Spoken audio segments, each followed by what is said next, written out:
Hey everybody, Josh Fleming from Atypical Life here, and today we have actor, writer, director, artist, Doctor Who fan, Terry Cooper on the show today. Hello. Oh, great to see you. So diving right in, primarily my show is usually about the wilderness years of Doctor Who. Can I ask, when did you actually get into the show? When did you start becoming a fan? You know, what era was yours? If you put it this way, the first Doctor Who episode I can remember watching was the Green Death on TV.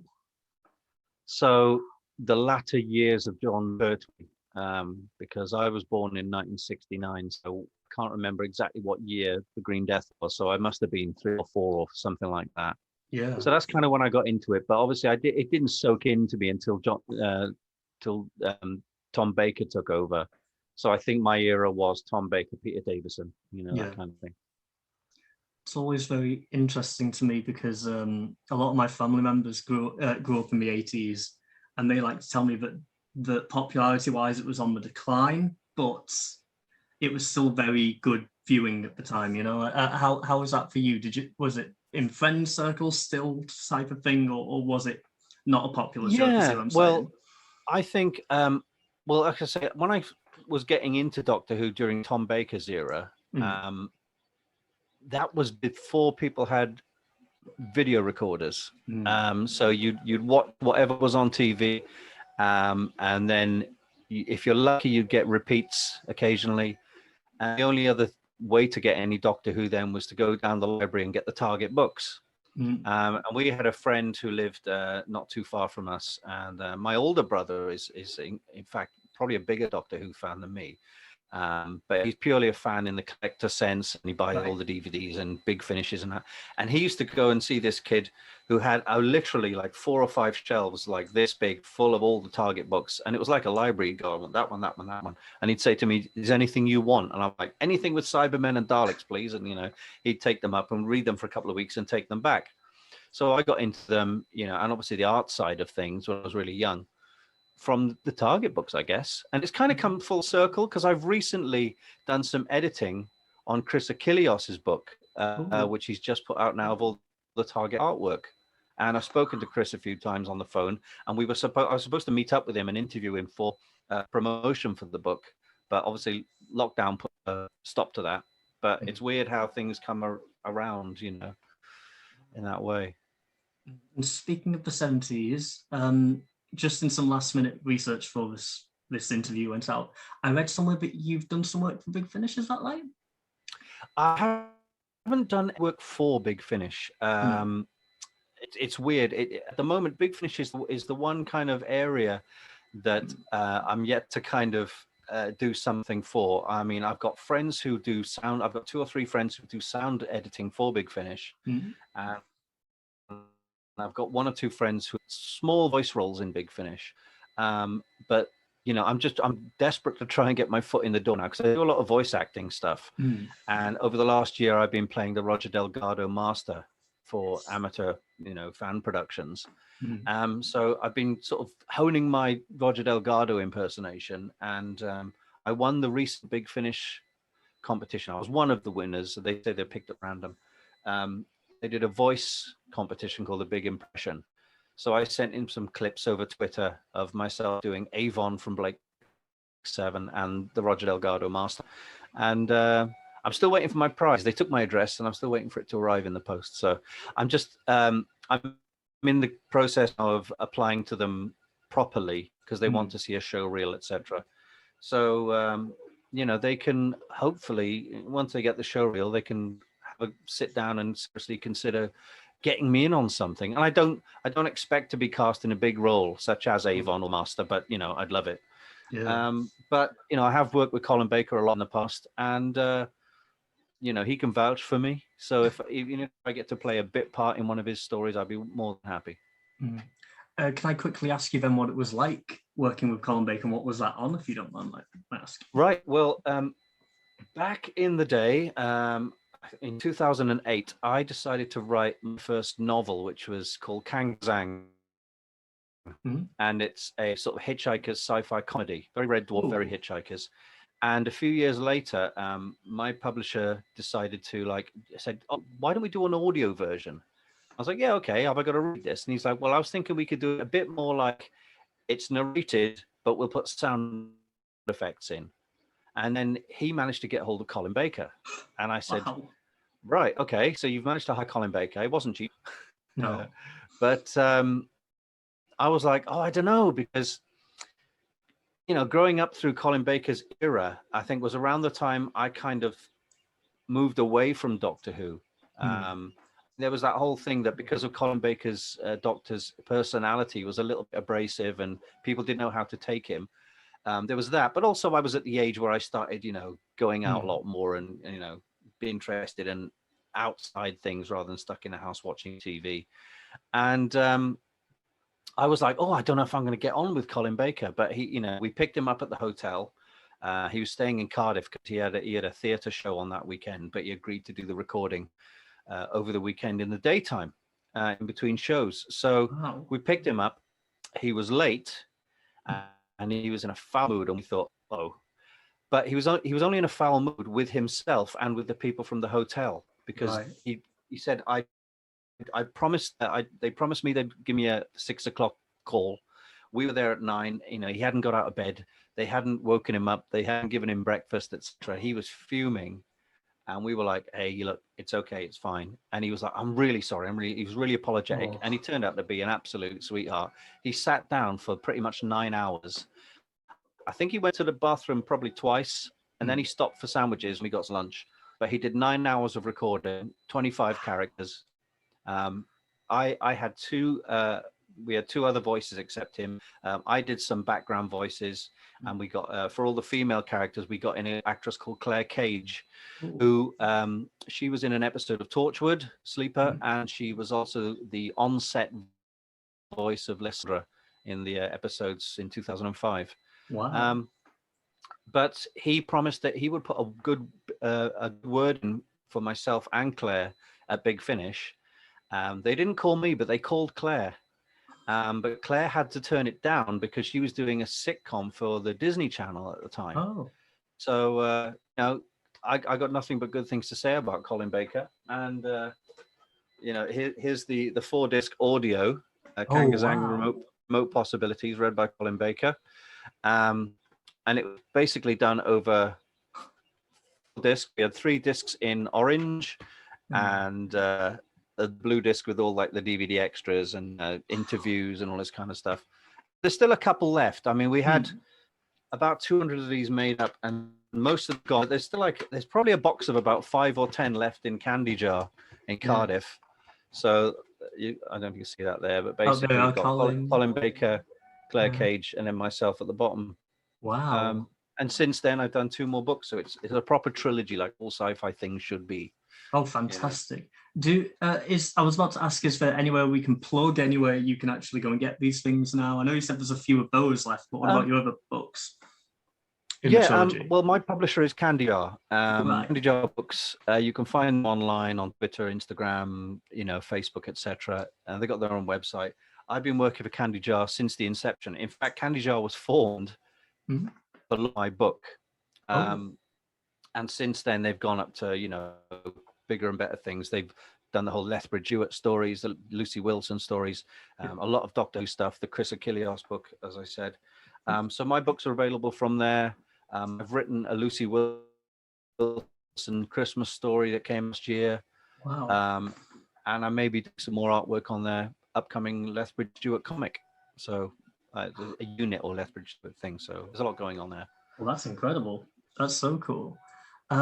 The next thing I have a few here. So obviously you said during the 80s, maybe towards the rear end of the 80s, you started to lose interest in the show a little bit.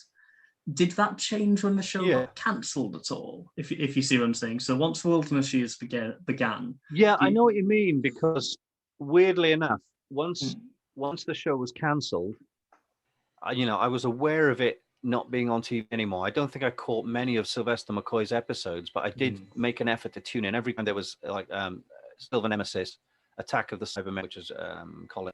But it's like every time there was I remember watching Remembrance of the Daleks as well, because anything Daleks or Cybermen Cybermen, I'll tune. But I wasn't too fussed on the other episodes, kind of thing. And I didn't mind Sylvester and Colin as doctors, but again, I was at the age where I was getting more into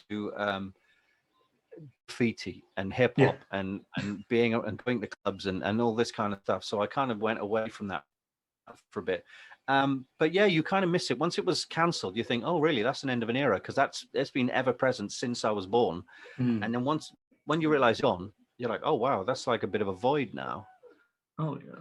You know, I mean, there's still repeats of Star Trek going on TV and Buck Rogers and Battlestar Galactica, but Doctor Who's gone, and that's it. And you think, well, is it ever coming back? And what is happening? And that's when my brother started telling me about Big Finish and some of the BBV stuff, you know. So I think, like every fan, we kind of gravitated towards what was then the fan stuff, like Big Finish and BBV and Real Time, and just to kind of to get your fix of that kind of universe that was still going on. Oh, absolutely. I guess also on the topic of it, I personally noticed when I was looking through Virgin, when I was looking through BBC books, etc., there's a distinct lack of Cybermen stuff in there. Does anybody know why? I wonder why that is. Yeah, I'm not sure. It may have been because to do with, you know, ownership and rights. I mean, there was a real-time video came out called Shakedown, which used the Sontarans, and they were redesigned on the cover to look more reptilian or whatever.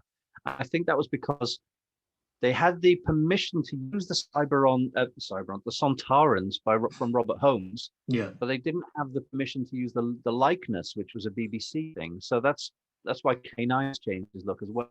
The BBC owned look, but you know, same with the Cybermen. Jerry Davis, Kit Pedler, their estates or whatever would own the Cybermen property, but you can't use the BBC's likeness, which is where I think Cyberon comes in with BBV. But again, I think that's why the Cybermen didn't turn up very much. Maybe it was difficult to get the rights, and if you can't redesign them close enough to look like Cybermen, then it's almost not worth doing. So I think that probably that's just my guess anyway.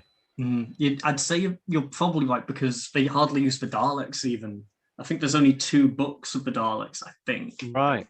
Yeah. Now I think with the Daleks again, you know, they're even more looked after through Terry Nation's estate. So I can imagine it'd be quite difficult to use the Daleks if you're a fan production or even a non-TV production. Yeah, absolutely.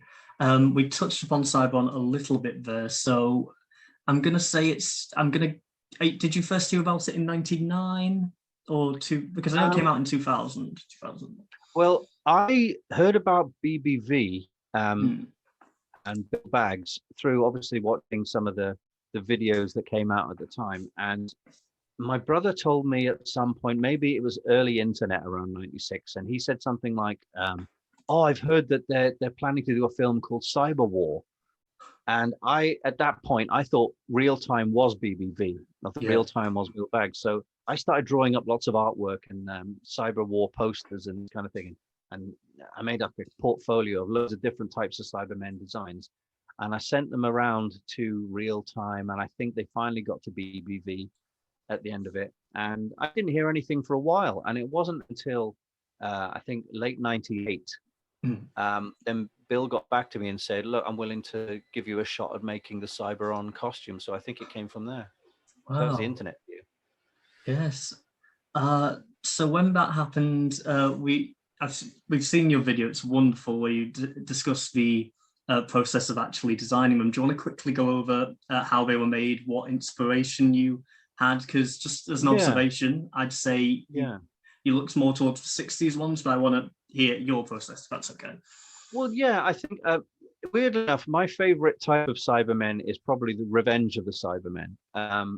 But when we were doing the Cyberons, Bill gave me a little bit of guidance and said, oh, I want them to look a bit like the 60s, the moon-based, those kind of Cybermen. And I wanted to go for a face that was solid, but had a sort of bump for the nose, and it looked a little bit like the 10th Planet faces. Yeah. And we sculpted it with a bump for the nose and everything, and for some reason it just looked a bit weird. Bill said to us, don't go too far down the Cybermen route, because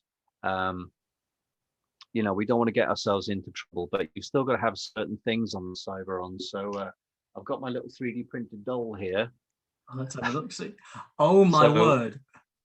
So this is just an Action Man figure with an Action Man spacesuit. I 3D printed the hands and I glued on some springs and wires and stuff. So I've got this just general action, but the head, the backpack is scratch built, but the head's 3D printed based on my design. But we'll talk about James Lee in a bit. But again, with the Cyber, originally it had a bump for the nose, so we got rid of that. And I think originally they were going to put, what were they going to put? They didn't want handles because that would make them too much like Cybermen. I did draw a version with handles that came out, and I did a version where there was just a single handle that went out the back and down to this box on there. But, again, it's got the lines all the way around that, you know, the Cybermen would have. And just as a little nod to Earthshock, I pointed the eyebrow bit down a bit to give them that kind of look that the Earthshock Cybermen had. Yes. And so it is a bit of a hybrid of all different things. And I wanted to keep kind of cheekbones in it, which Cybermen really have. But till Cybus, you know, 2006 came along, then they started having these sort of sculpted faces. But Bill had asked if we could have teardrop holes in the sides of the eyes. And I said, no, that's just the same as having handles. It's too close to Cybermen. Yeah. So, you know, that's kind of how it went. And it kind of didn't get much further than that design wise. We kind of said, okay, that's probably worth sticking with, you know. Am I right in saying initially he just said to do the helmets and then later on said to do the bodies? Is that right? Yeah. Now, I wasn't sure what his plan was for the film. I didn't see a script or anything, but he did say to me, can you make me 2 helmets?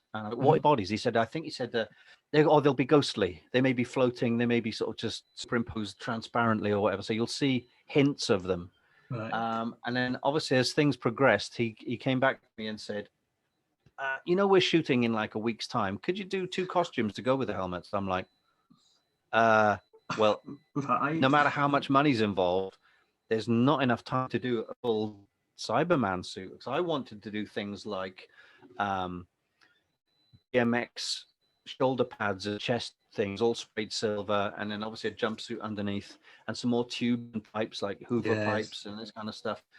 You know, big ski boots. I wanted to get some of the giant solid plastic ski boots and big hands. But there wasn't the time or the money to do that. Bill said, I've got 50 quid left. And I'm like, I can't make 2 costumes on 50 quid. Yeah.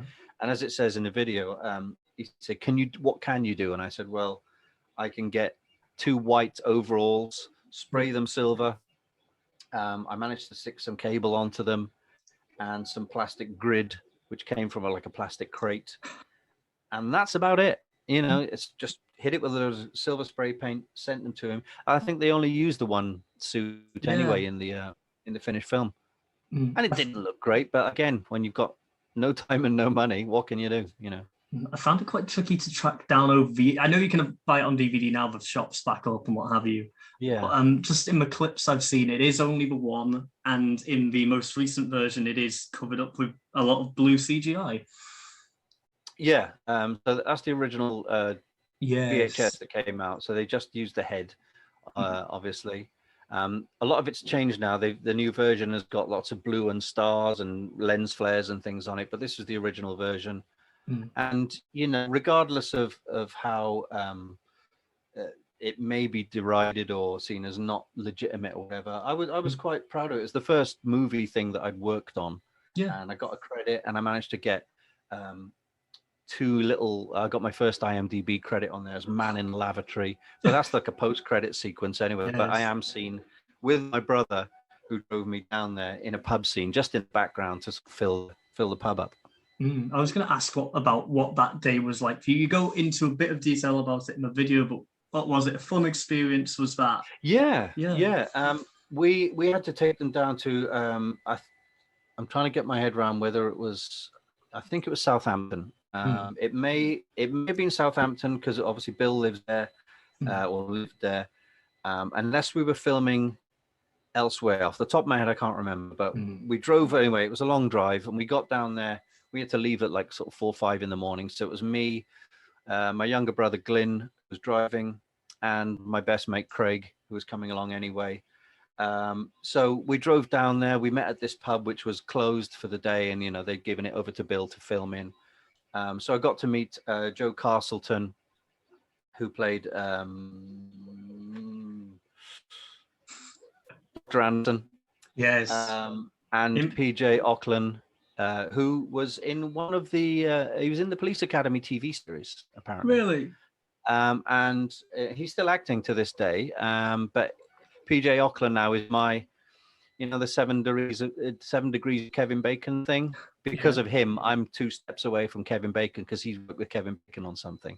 Wow. So I worked with him, he's worked with Kevin Bacon, so I'm only 2 steps away. Or maybe it's 1 step, because there's one person between me and Kevin Bacon. One day that will be. I know, right? Done. Yeah. But we got down there, and I recognized Joe from Auton and some of the other stuff that she'd done. Yeah. And I was like, rich enough to meet her. And it was great. Met Bill, met the rest of the cast and some of the guys who were like filming, etc. And he said, well, you can hang around. I handed over the 2 helmets and the 2 jumpsuits that I'd made. And he's like, well, hang around, have a Coke, sit down by there, and if you want, we'll put you in the background. So you see the scene where Joe and her flatmate and Dr. Maudley, which is PJ's character, they're on a gambling game, and in the background you see me and my brother just chatting away, sort of quietly, rhubarb. And it was a really fun day, and everything was great. And I was like, good luck with the rest of it. And then we had to drive home, and that was it for the filming. And I didn't see it until it came out then. That's all wonderful. And now we're talking 20 years later, right? We're now talking about a Cyberman fan film being made. And I know you mentioned about at the end of your video there. I was wondering if there was any more information about that. Well, I haven't had many updates, but what happened was just completely out of the blue. I think it was via Facebook. I mean, I'm a member of a couple of Cybermen fan groups and stuff like that, and Cybermen builders, etc. And I got a message from a young lad called James Lee, who said, "Oh, hi, just reaching out. I want to make a Cyberon fan film." And I was like, "Wow, that's a deep dive, because why not make a Cybermen fan film? Because it's easier to get a Cyberman costume than a Cyberon costume." But this is why he was contacting me. He said 2 things. A, can I have your permission? And I was like, I don't own the Cyberons. I made the helmets and designed them, but it's not my property. And B, do you have the molds? And I'm like, oh man, the molds went years ago, years and years ago. The molds were very, very rough. They were, plaster and fiberglass. After making 13 helmets for BBV, the 2 were for film and the rest of them for sale. The mold itself sort of collapsed, and the plaster mold, the silicon mold that was left, that perished or went missing years ago. So I didn't have anything. So I said, look, to be honest, man, he did say to me, look, would you be interested in resculpting them and remaking them?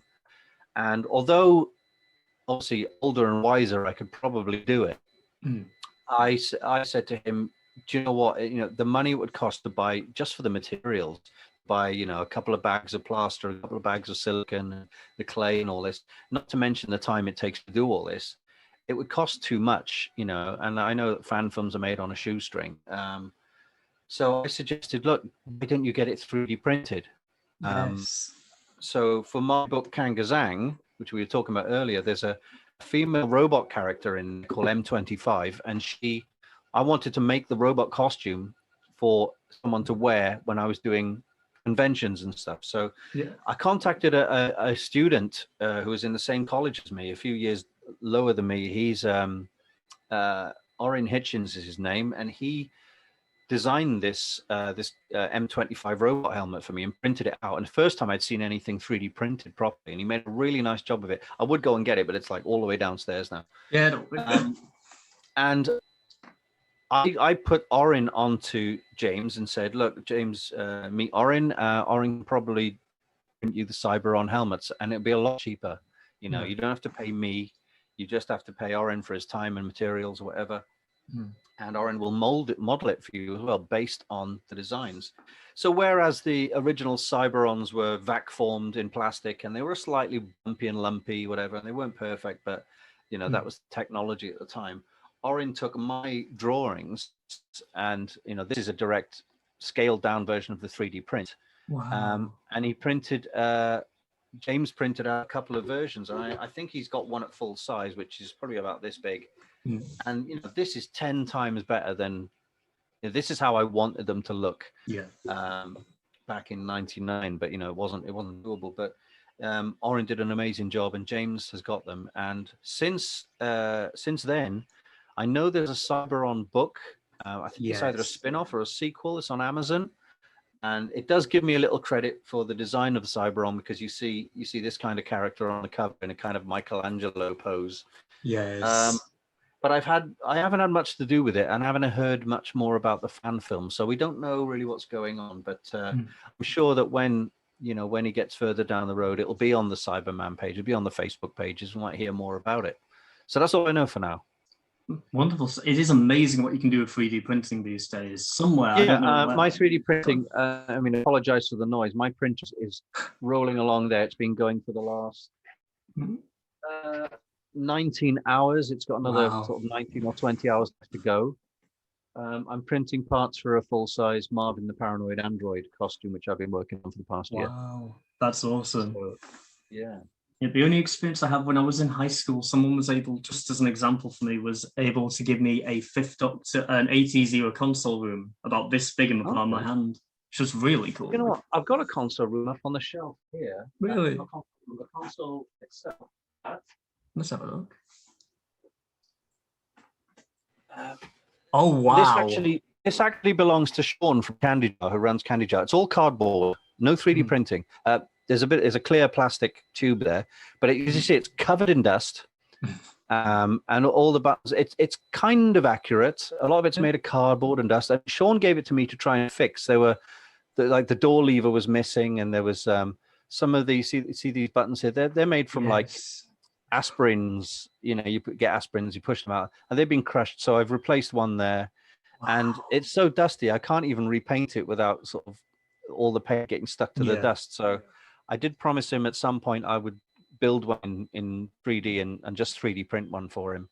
But for his friend who made this completely out of cardboard, it's very close to that is incredible what you'd imagine. And for a cardboard model, I mean, they've done all the little drawings, all the there we go. There we are. I mean, all these panels should be black, but they're covered in dust, and it's like it's ingrained. Look at that. Oh my days! That's grim, isn't it? But they've got you can see the little the dials and the door. Yeah.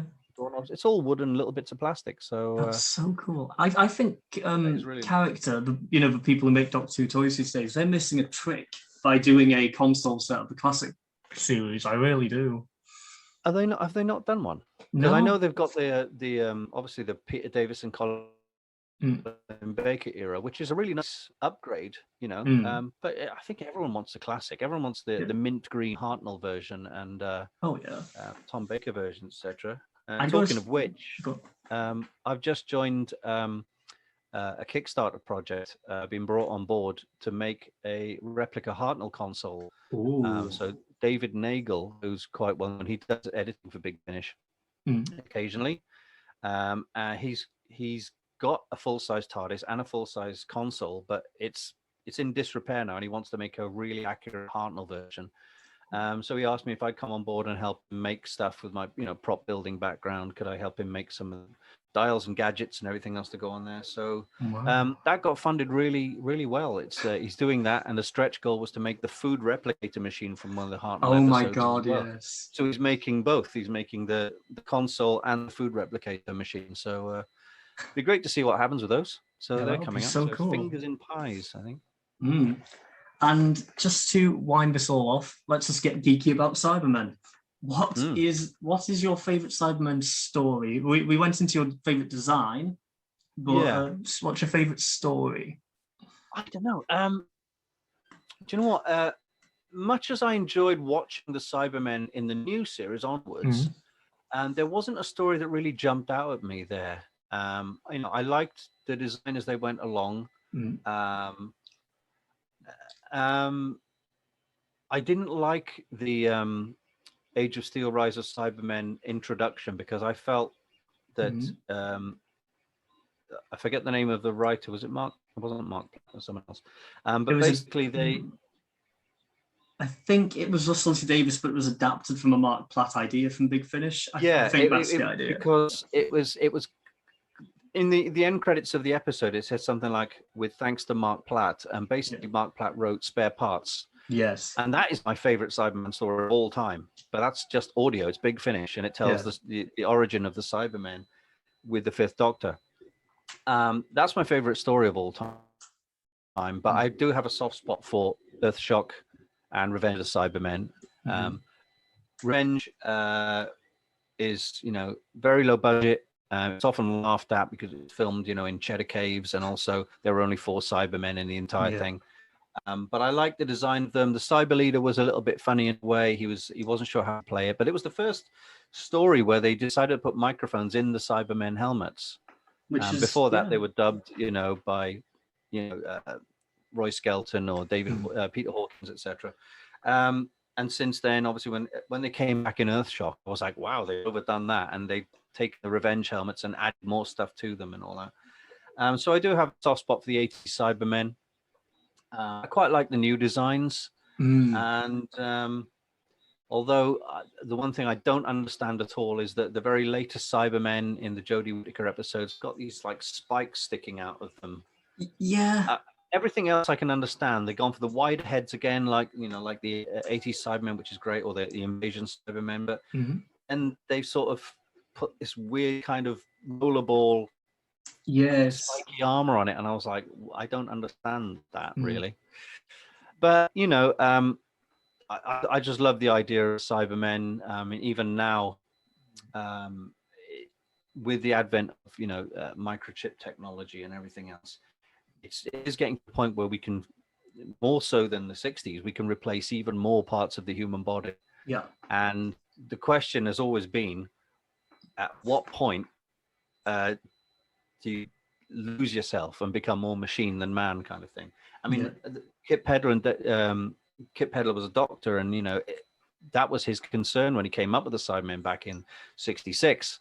He was like, "Oh, we've got pacemakers now. So if a pacemaker keeps your heart going, are you part robot?" And this kind of thing. And nowadays there's more and more can be done.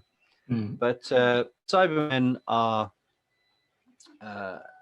they just, I don't know what it is. They're weirdly on a level with Daleks. I think the Daleks will always be slightly more popular because they're so unique and so different. They haven't really dated. The Cybermen have changed over time, but not as, but more so than the Daleks. The Daleks have roughly kept everything the same. Cybermen have changed with the fashions, with the times, but it is, although they aren't robots, a lot of people just see them as robots, and they have got arms, they can grab you, and they can go upstairs. I know Daleks float, and they've addressed all that, but there's something scarier, a thing that's a cross between a zombie and a robot coming after you. That's it, isn't it? I think, and it's the coldness. I think I'm pretty sure that the writers of the Next Generation came up with the Borg, were influenced on the Cybermen. I think the Borg, to be honest, in an almost better way, to have this hive mind kind of thing. They were very scary. I've got a Borg up there. Another Borg that I made out of an Action Man and stuff. But I don't think the Cybermen are going anywhere. They're always going to be really popular, and I just wish they would be taken to heart a bit more. Daleks in the zeitgeist, you see them in adverts, and you see them in newspaper cartoons, and you see them everywhere, but you don't see Cybermen as much. My only personal gripe in all of Doctor Who really is that the Cybermen are kind of seen as secondary villains these days. Like they're usually in team ups and what have you. And I think you can do more than that. I think that's doing a bit of a disservice because you have genuine body horror fears of future type stories you can do very easily. I think that's timeless, to be honest with you. I mean, the Daleks retain their power by mainly being together, and even if they are with Davros, there's this kind of little power battle, even since Davros's invention, genesis of the Daleks. Like the Daleks are almost superior to him. They see him as disposable. Yeah. So they still have that power, but the Cybermen are always teamed up with the Master or whatever. And, it's the kind of, they seem a bit lost. It's because they don't have, they do have a cyber leader, but they don't really have a personality more than that. At least Davros is a focal point, which is, it's kind of why they invented the Borg Queen in Next Generation, to give the Borg a personality, someone to talk to face rather than this crowd of voices. But I think the Cybermen, I mean, if someone asked me to write a Cyberman story, I would write a really good one, I think. So who knows, I think with me personally, and this may be a bit of a far-fetched, I think genuinely the idea for Cyberon, if you were to do that with a Cyberman story, actually would kind of work. The idea of someone weakening humanity almost with drugs to conversion, I think that would work really well. Yeah, Lance Parkin, wrote Cyberon. He was onto something there, and I think a lot of it sort of stems back from the early Cybermen stories, all the way up to Revenge of the Cybermen, where the Cybermen wouldn't just barge into a place; they would kind of surreptitiously get into their victims via infections and cybermats and plagues and this kind of thing, to weaken them, and then sort of their appearance later on.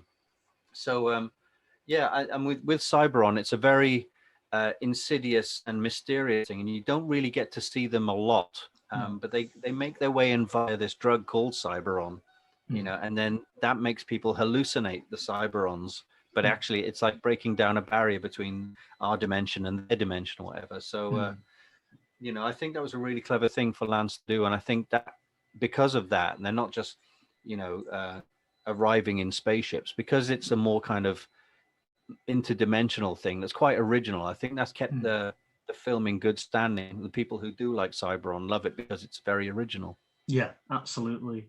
And again, it's very hard to do. It's very easy and very hard to do a bad Cyberman story. You can have a lone Cyberman be a good story. You can have them in a legion. You can have them hiding away and regrouping. You can almost do anything with them. And I think that's probably why they've been around so long as well.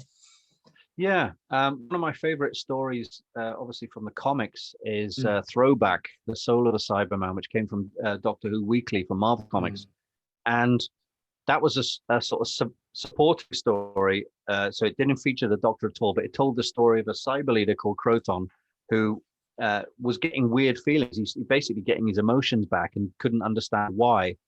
And so while the rest of his soldiers were saying, let's wipe out humanity on whatever planet they were on, he was like, stop, this is wrong. And they were like, what's wrong with you? Maybe you need to get reprogrammed because there's something up with you.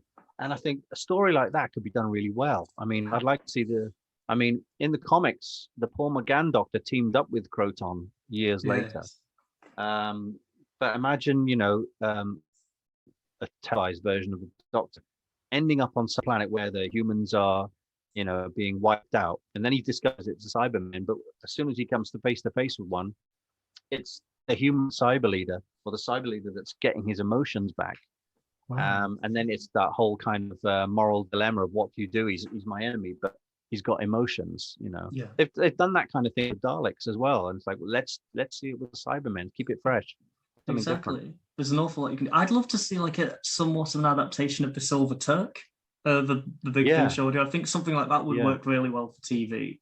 I know you could say elements of that are in Nightmare in Silver, maybe. That's right, with the chess playing Cybersman, But yes, I think that'd be great. And I wish there was a way to get spare parts made, even as an animation. Use the audio as the soundtrack, and I've said to Big Finish, if they could raise up a couple of £1,000, I can find people who will completely animate it in CGI. So I know enough animators.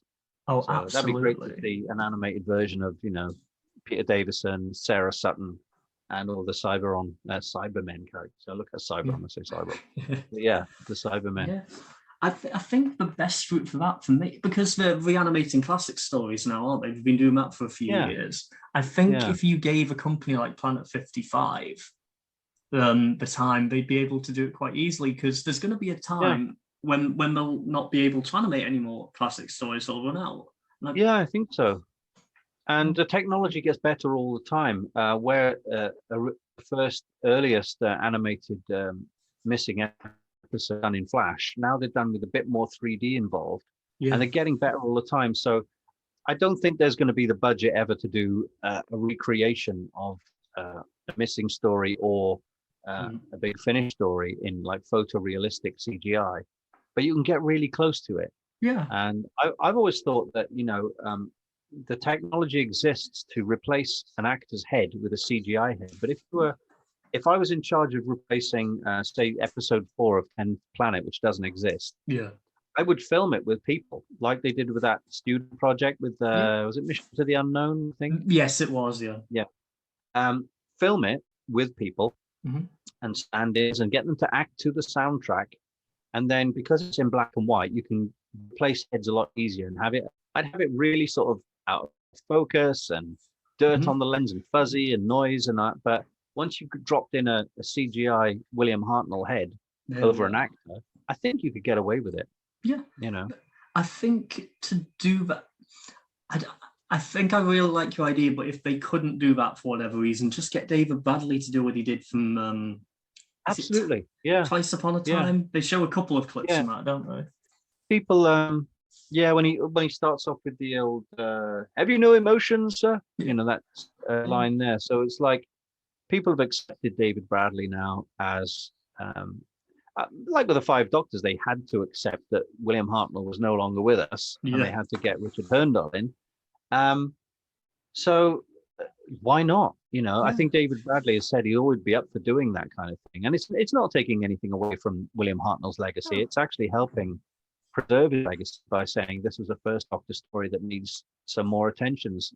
If the episode doesn't exist, then we need to make it exist in some way, shape, and form. I think that'd be good.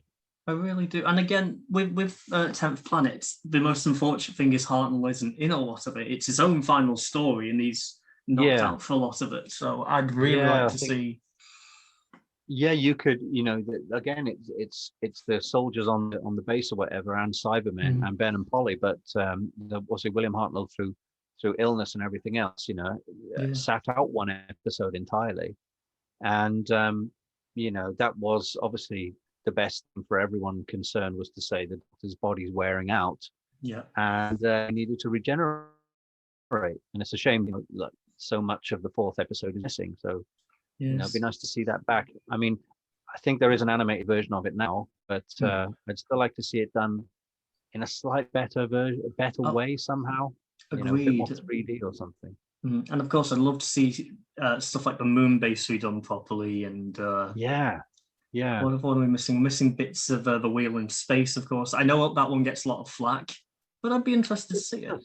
But again, it's good because it's a one-off design for the Cybermen. That's a kind of it fits in between the ones before and afterwards, and it shows the Cybermen making their presence known via a virus and a plague and that before they actually show up. So they regardless of the logic, they're stronger and everything else, and you think that they would just barge straight in because they're logically stronger and more superior to most humans, but they still got this sneaky side to them where they like to do things surreptitiously. Even with the invasion, they're hiding away in the sewers and they're doing things via international electromagnetics, everything else, before they actually make themselves known. Even in Earthshock, I think they stay hidden for a while. Yes. They've got androids doing things for them, haven't they? Which do this sort of thing and blow. Yeah, it's great. And this is my view on both Cybermen and Daleks, really. One of their best assets is very easily forgotten about, especially in Modern Who. They're really smart. Like they're not just fighters. They're not just destructive killing machines. They have a strategist purpose. I think to a certain extent, though, the Cybermen get short shrift because they're often dumbed down and not being seen as smart as Daleks. The Daleks have always been given a lot of deviousness, and they're always scheming, and they've got plans, and they double cross people and stuff. But the Cybermen, not so much. I did like things like in Silver Nemesis, when when the cyber leader agrees to do a deal with I think the Germans or the Yes, the neo-Nazis, neo-Nazis, whatever. yes. And the cyber lieutenant isn't sure what's going on, and he says to him, he's an alien, promises that aliens have no validity. Yes. Either that or that was the line from the Five Doctors. I may be wrong when they were talking about the Master. But I think they do it but then twice. I think you're right on the both ends. cyber leader just says he's an alien, promises to aliens have no validity. Once we have got what we need, and we'll just eradicate him. And it's like, that's what I like. I like the kind of, it's logical to them. It's still two-faced, but it's logical. It's like, well, we'll get what we want out of them. Promise them what they need because they're weak, and then we'll get rid of them once they've outlived their usefulness. And of course, there is, and a lot of people shy away from this, but there's comedy to be had from that as well. Like in Silver Nemesis, when a Lady Painport's screaming away, he's like, "Is this a condition of madness, leader? There's so much you can do with it." They can be funny because they're so deadpan. Yeah. It was that there was a good line in Spare Parts when the Fifth Doctor is chased by a Cyberman, and he sees some gold leaf on a pillar. He scratches it off, so he's got this handful of gold dust, and he throws it at the Cyberman. Because the Cyberman's an earlier version, it has no effect on him whatsoever. And the Doctor's like, "Well, go on, start clutching at your throat and whatever," and falling down. The Cyberman's like looking at him as if to say, "What?" Yeah. So there's some nice stuff there. Oh, absolutely. And I feel like they play a lot with that. My favourite Cyberman story from Modern Who is World Nothing Time and The Doctor Falls. The two parts with Capaldi's finale, because I feel like that's the closest we will get to Spare Parts on screen. Yeah. And it's good because if it wasn't for Peter Capaldi being the age he is and growing up with the 10th Planet, we wouldn't have got those Cybermen on screen, because he said, "I really want to do a Cybermen story, but with the original 10th Planet Cybermen." So that started the ball rolling. So, if there was a miracle and I ended up show running Doctor Who, I'd be like, right, first thing we do is a Cybermen episode, but we set it on Voga, or we set it around the time of Revenge. Yeah. But I would like to bring in, like they did with Asylum and the Daleks, bring in every version of the Cybermen. Yes. Find Mondas somehow, go back in time to before Mondas was destroyed, and show the hierarchy and the previous Cybermen, the future Cybermen, the ones that didn't work, like you do with the Daleks, you get to see them all on screen at once. Well, they did mention the Cyber Wars an awful lot. I know they mentioned it in Classic Series, but they've actually mentioned it as recently as Nightmare in Silver, and we've never seen that on screen, so I don't know if that would be worth looking at. Yeah, exactly. It's all Doctor Who lore. Yeah. And again, with the Daleks, it may have been, a lot of people think the Daleks have been done to death and they need to rest occasionally. Otherwise, it's like, oh, here's the Daleks. Oh, they get defeated again. Yeah. But do something different with the Cybermen for a change, build them up a bit. I think that'd be a good thing. Agreed. With on the Daleks front, I feel like in the last two stories, they have actually tried to go with something different, say what the previous showrunner did, what Stephen Moffat did. Yeah. And as I say, I always like stories where either there's one Dalek and you get to see how powerful just one is, and we got that recently, and then we got the reignition of a civil war briefly, which was lovely. But I don't know. I feel like modern Who has had an awfully hard time translating what was good about classic monsters, but somehow with Cybermen and with Daleks. Yeah, I think the problem with that kind of thing is that whoever it is, whether it's from Russell T Davies onwards, they want to honor the past of Doctor Who. So they will bring things like Daleks and Sontarans, Silurians, etc. But they also want to be remembered for inventing their own thing, their own classic monster. So Stephen Moffat came up with the Weeping Angels, etc. Russell T Davies came up with Slitheen, etc.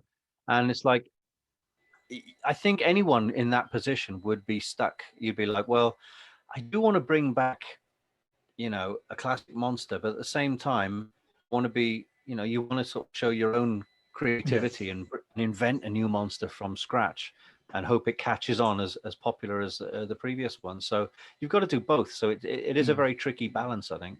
Oh, absolutely. That's why the Cybermen themselves are a response to Doctor Who potentially losing the rights to the Daleks. You'll see that every year or so, there'll be a monster that becomes synonymous. So we have the Ice Warriors from the late Second Doctor's era, early Third Doctor's era, Silurians, Sea Devils. And everyone wants to put their stamp on it, but sometimes you already have good stuff in your locker. And if you're a 50-plus-year-old show, why wouldn't you call upon that, you know? Well, yeah, I mean, look back at 2005's episode Dalek. Before we got to see the Dalek, there was a Cyberman helmet in a glass case, and it was a little bit of continuity error because it was like a revenge style Cyberman helmet, and they wrote underneath found in a sewer, you know, London invasion or whatever. So it was the wrong type of Cyberman for that invasion, but that solidified the sort of canon. That reminded people that 2005 was not a reboot from the beginning. It was a continuation of the previous thing. So it was the 9th Doctor, not the 1st Doctor. And knowing those Cybermen exist in that universe means it hinted to all of us that, oh, we could see these Cybermen again, the way they look there, because that's a Cyberman. That's exactly it. And apparently, this is only conjecture. I haven't spoken to anyone on the set or anything, or was on production at the time, but apparently that was a constant battle they had. So Russell was very adamant that this is a continuation. BBC were very adamant to make it a reboot. And he proposed all these ideas, and BBC basically went, well, we don't know if we have the rights to the Daleks. We don't know if we have the rights to the Cybermen. Yeah. So I heard that I think that at the writing stage of Dalek, it was only at the last minute they got the okay from Terry Nation Estate to use a Dalek. So Rusty Davis had written in a Toclophane. He invented the Toclophane for that episode until the last minute, you know, and I'm sure it would have worked, but you know, obviously it wouldn't have an impact worldwide as big as it was for you know, for a Dalek to be seen in the new series. So there's all kinds of rumor about that. There's the rumor that it was meant to only be one series, like what we see in Parting of the Ways, where he's going to blow up the space station. That was going to be it. All these kinds of things about. That's basically series 1 had Doctor Who and a knife edge. That could have been it forever, type thing. And that's really interesting. You find that a lot nowadays with TV series. Some of them are written with only one series in mind, and they come to a sort of natural end after one series. But if it's done well, if it does well in the ratings, etc., another series is commissioned to obviously capitalize on that. So you've got to go, right, well, we know the first series seemed to have ended, but it's a continuation of it. I'll get an example is Ricky Gervais's Afterlife. You know, as a standalone series, it seemed to resolve at the end, where he'd found some sort of some closure or whatever. And because it did so well, you know, obviously someone said to him, look, it's doing amazingly well, write a second one. So he's written a second one, and now the third one is being shot. And it's like, if part of me wants to say, why didn't you just say no and just leave it as one perfect first series, you know? But again, if you're a fan of something, you want more of it. So no, exactly. You know, I'm hoping for good things for the Hitchhiker's Guide to the Galaxy. Hulu are looking at remaking it. You know, there's always talk about Blake 7 being rebooted. I know people who were actually commissioned by the BBC to work on design for it. And then they were just told to stop and work on something else. So it's that close, you know. So, the whole reboot thing, people, you know, some people are like, oh, I hope they don't reboot Blake 7, it'll ruin it. I was like, well, it won't ruin it because the original still exists. You've always got the original to watch. If you don't like the new thing, don't watch it, you know. Oh no, there's always that, but I always feel like it depends on the context of the show. I've watched an awful load of Blake 7, but I don't imagine these characters are ageless. Are they ageless by any chance? I don't know. I think anyone who's like a big fan of Blake 7 will say, yes, we know it was done with the pocket change left over from Doctor Who's special effects budget. It was, you know, and even lower budget. There was some dodgy episodes of, like, you know, very poor quality and bad aliens and things. But the strength is in the characters and the dialogue. It's really sharp and really clever. Everyone has a really strong character in it. And a lot of people forget, because it was created by Terry Nation. In the second series of Blake 7, the Daleks were going to be it. The Daleks were going to be what happens at the end of the first series. They come across their spaceship, the Liberator, which is found drifting in space after a war with some aliens from far away, far across the galaxy. But these aliens are never really mentioned. But at the time, it was going to be the Daleks. They were going to bring them in. That would have But been Terry so Nation had cool. to do a kind of trade-off as to say, well, do I need the Daleks in here, or are they still needed in Doctor Who? And I think Doctor Who won the toss. So Yeah.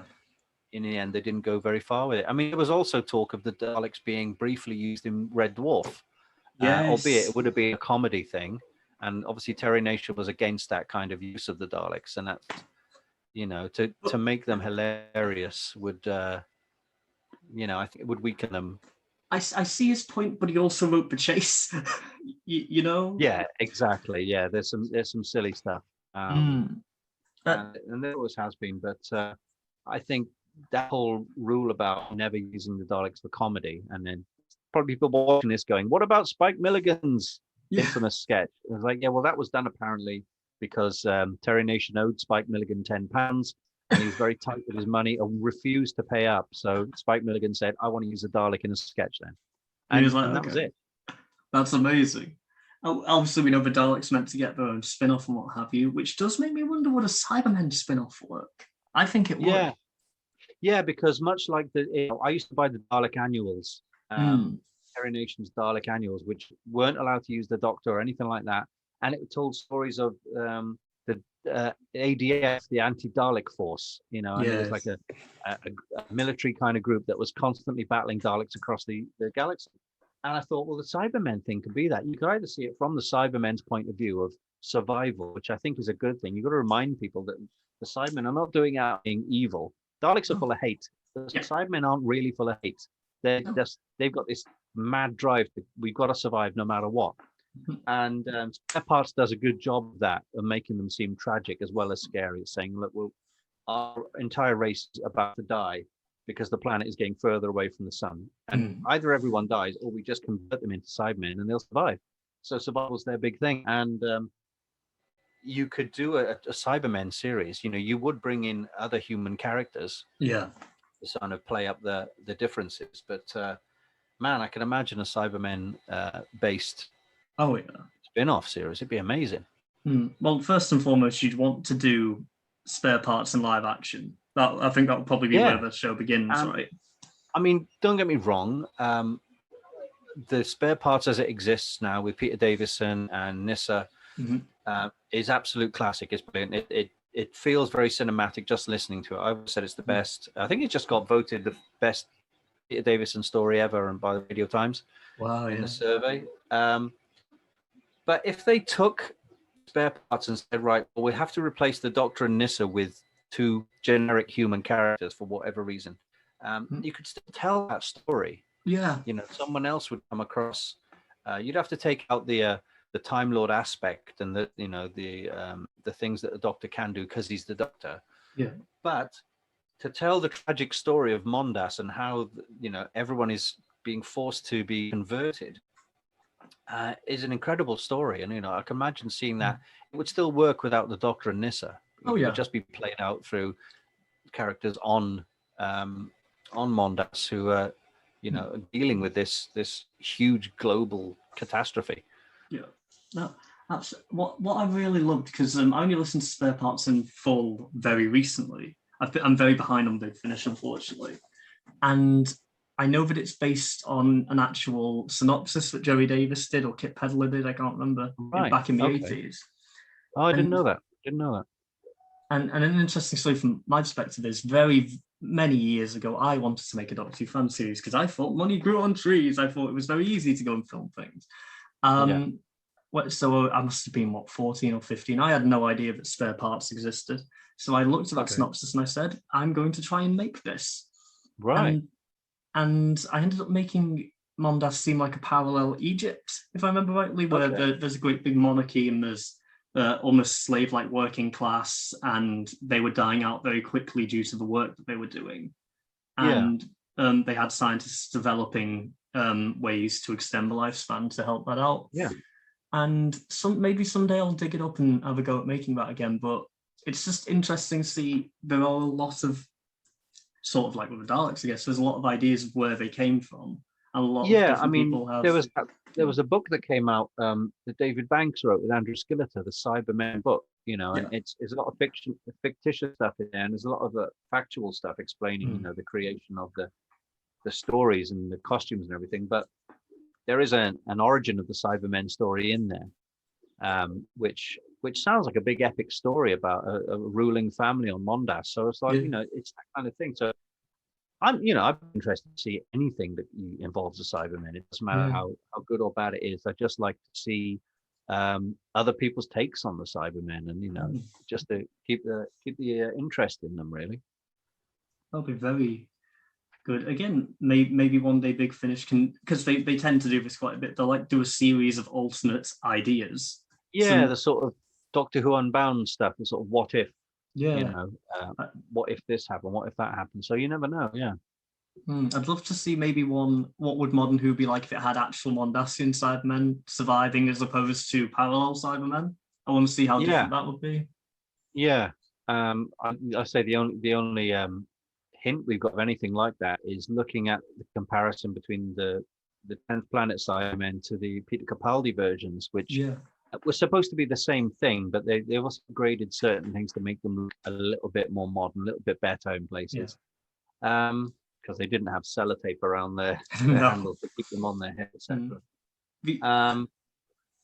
But yeah, I mean, it's a really interesting thing, and I think the Cybermen do need where the Daleks are getting. Every time they come out on TV, there's always somebody going to say, "Oh, not them again! They're being done to death." I'm not one of those people. I love the Daleks. I don't care. They can be on every episode as far as I'm concerned. But why not rely on the Cybermen a little bit more and build up their legend, their kind of info, and give, like I say, remind people how smart they are, but also how tragic they are as well.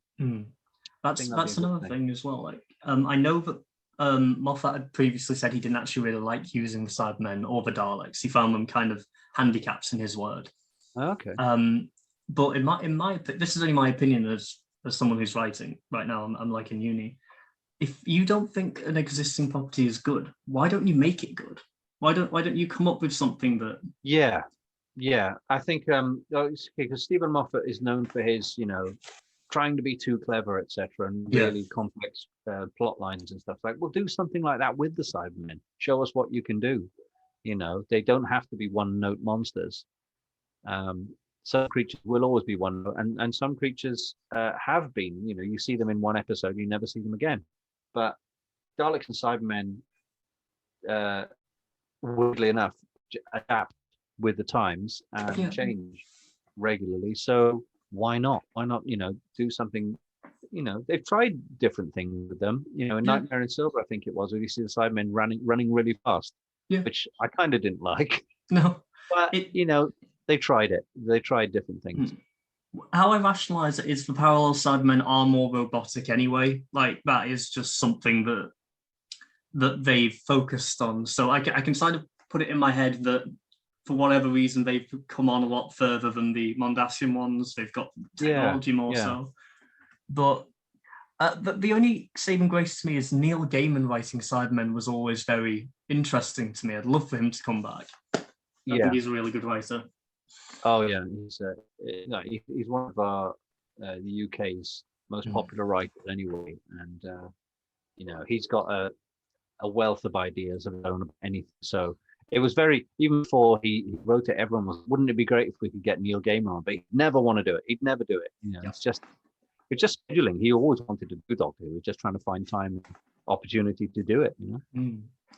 Again, my dream scenario is him being the showrunner one day. I don't think it will ever happen, but I feel like I don't think so.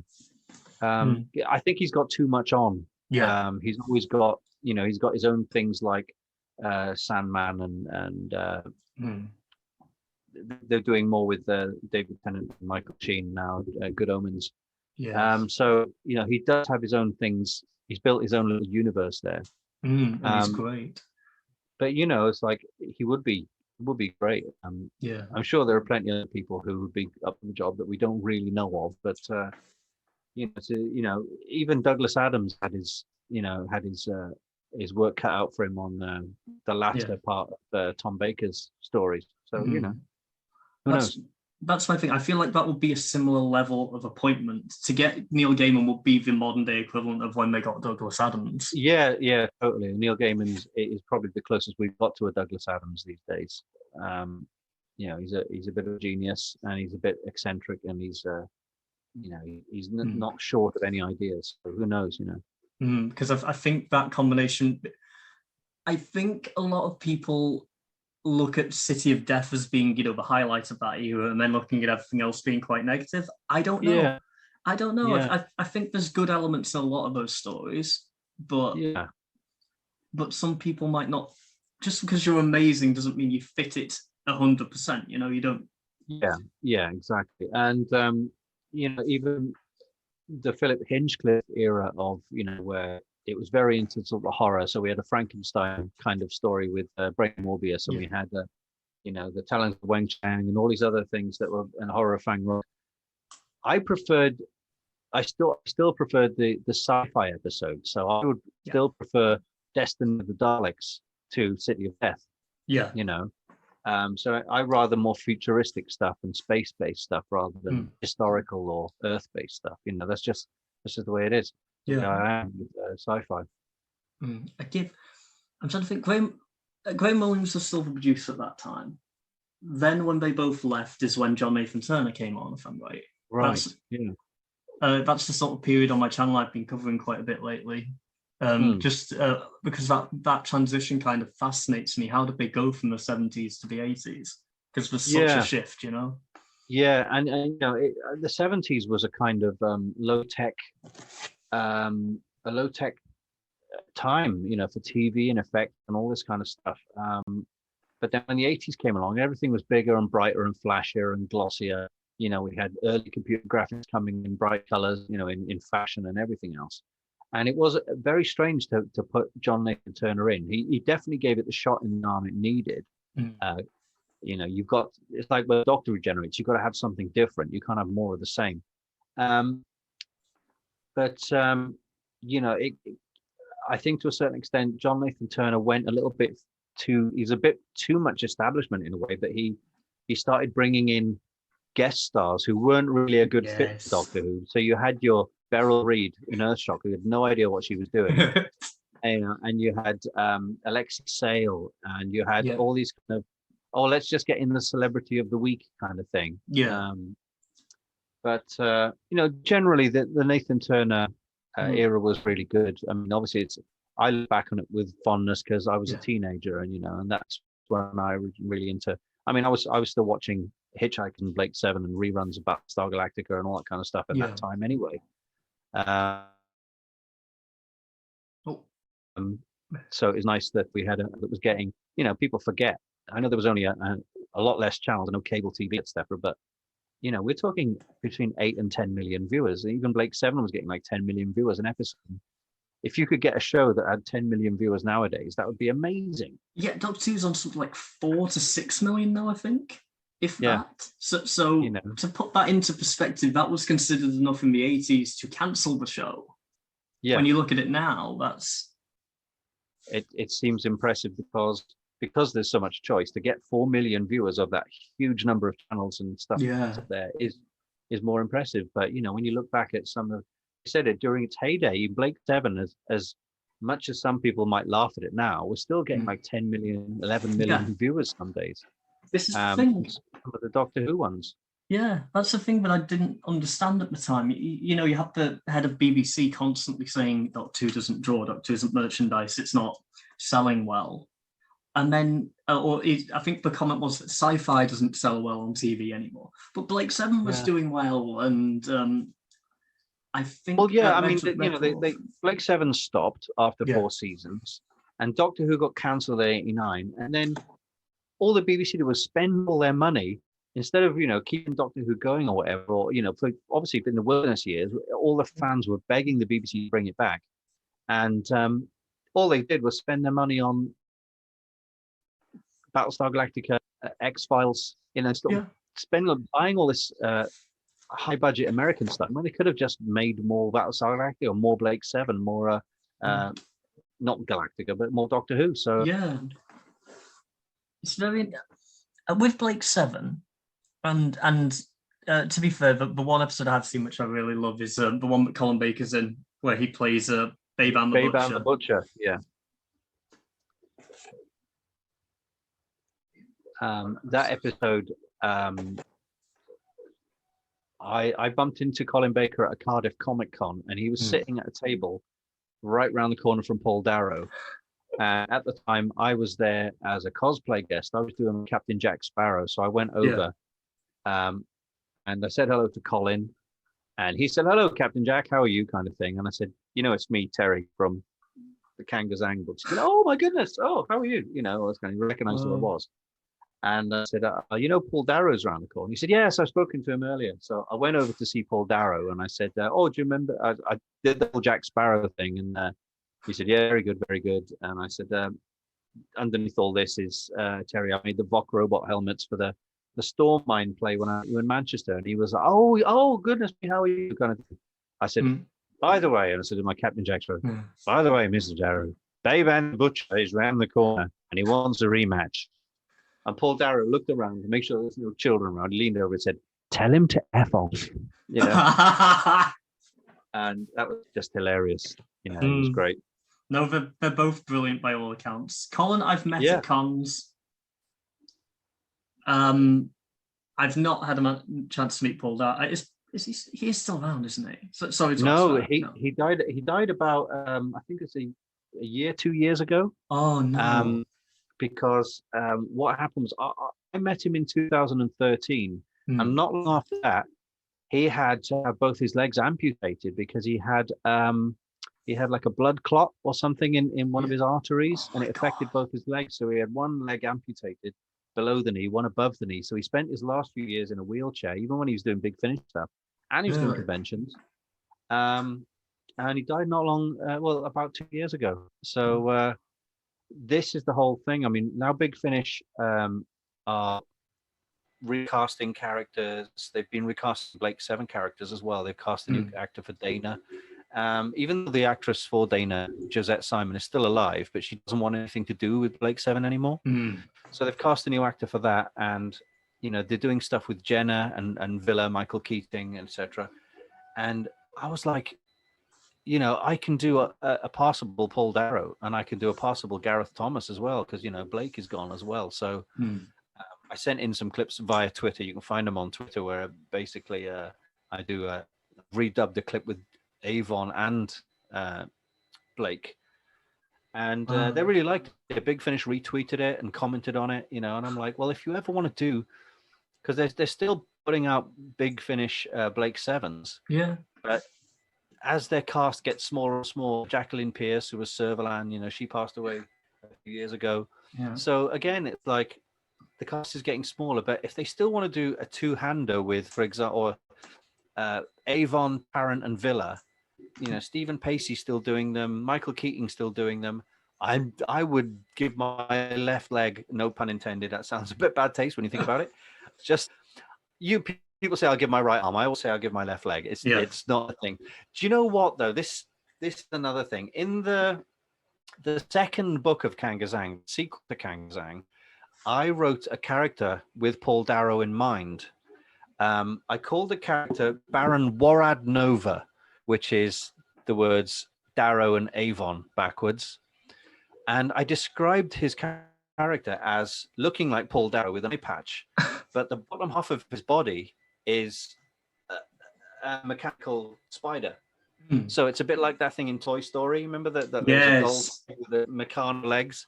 Or like Darth Maul later on. Darth Maul with his spidery legs.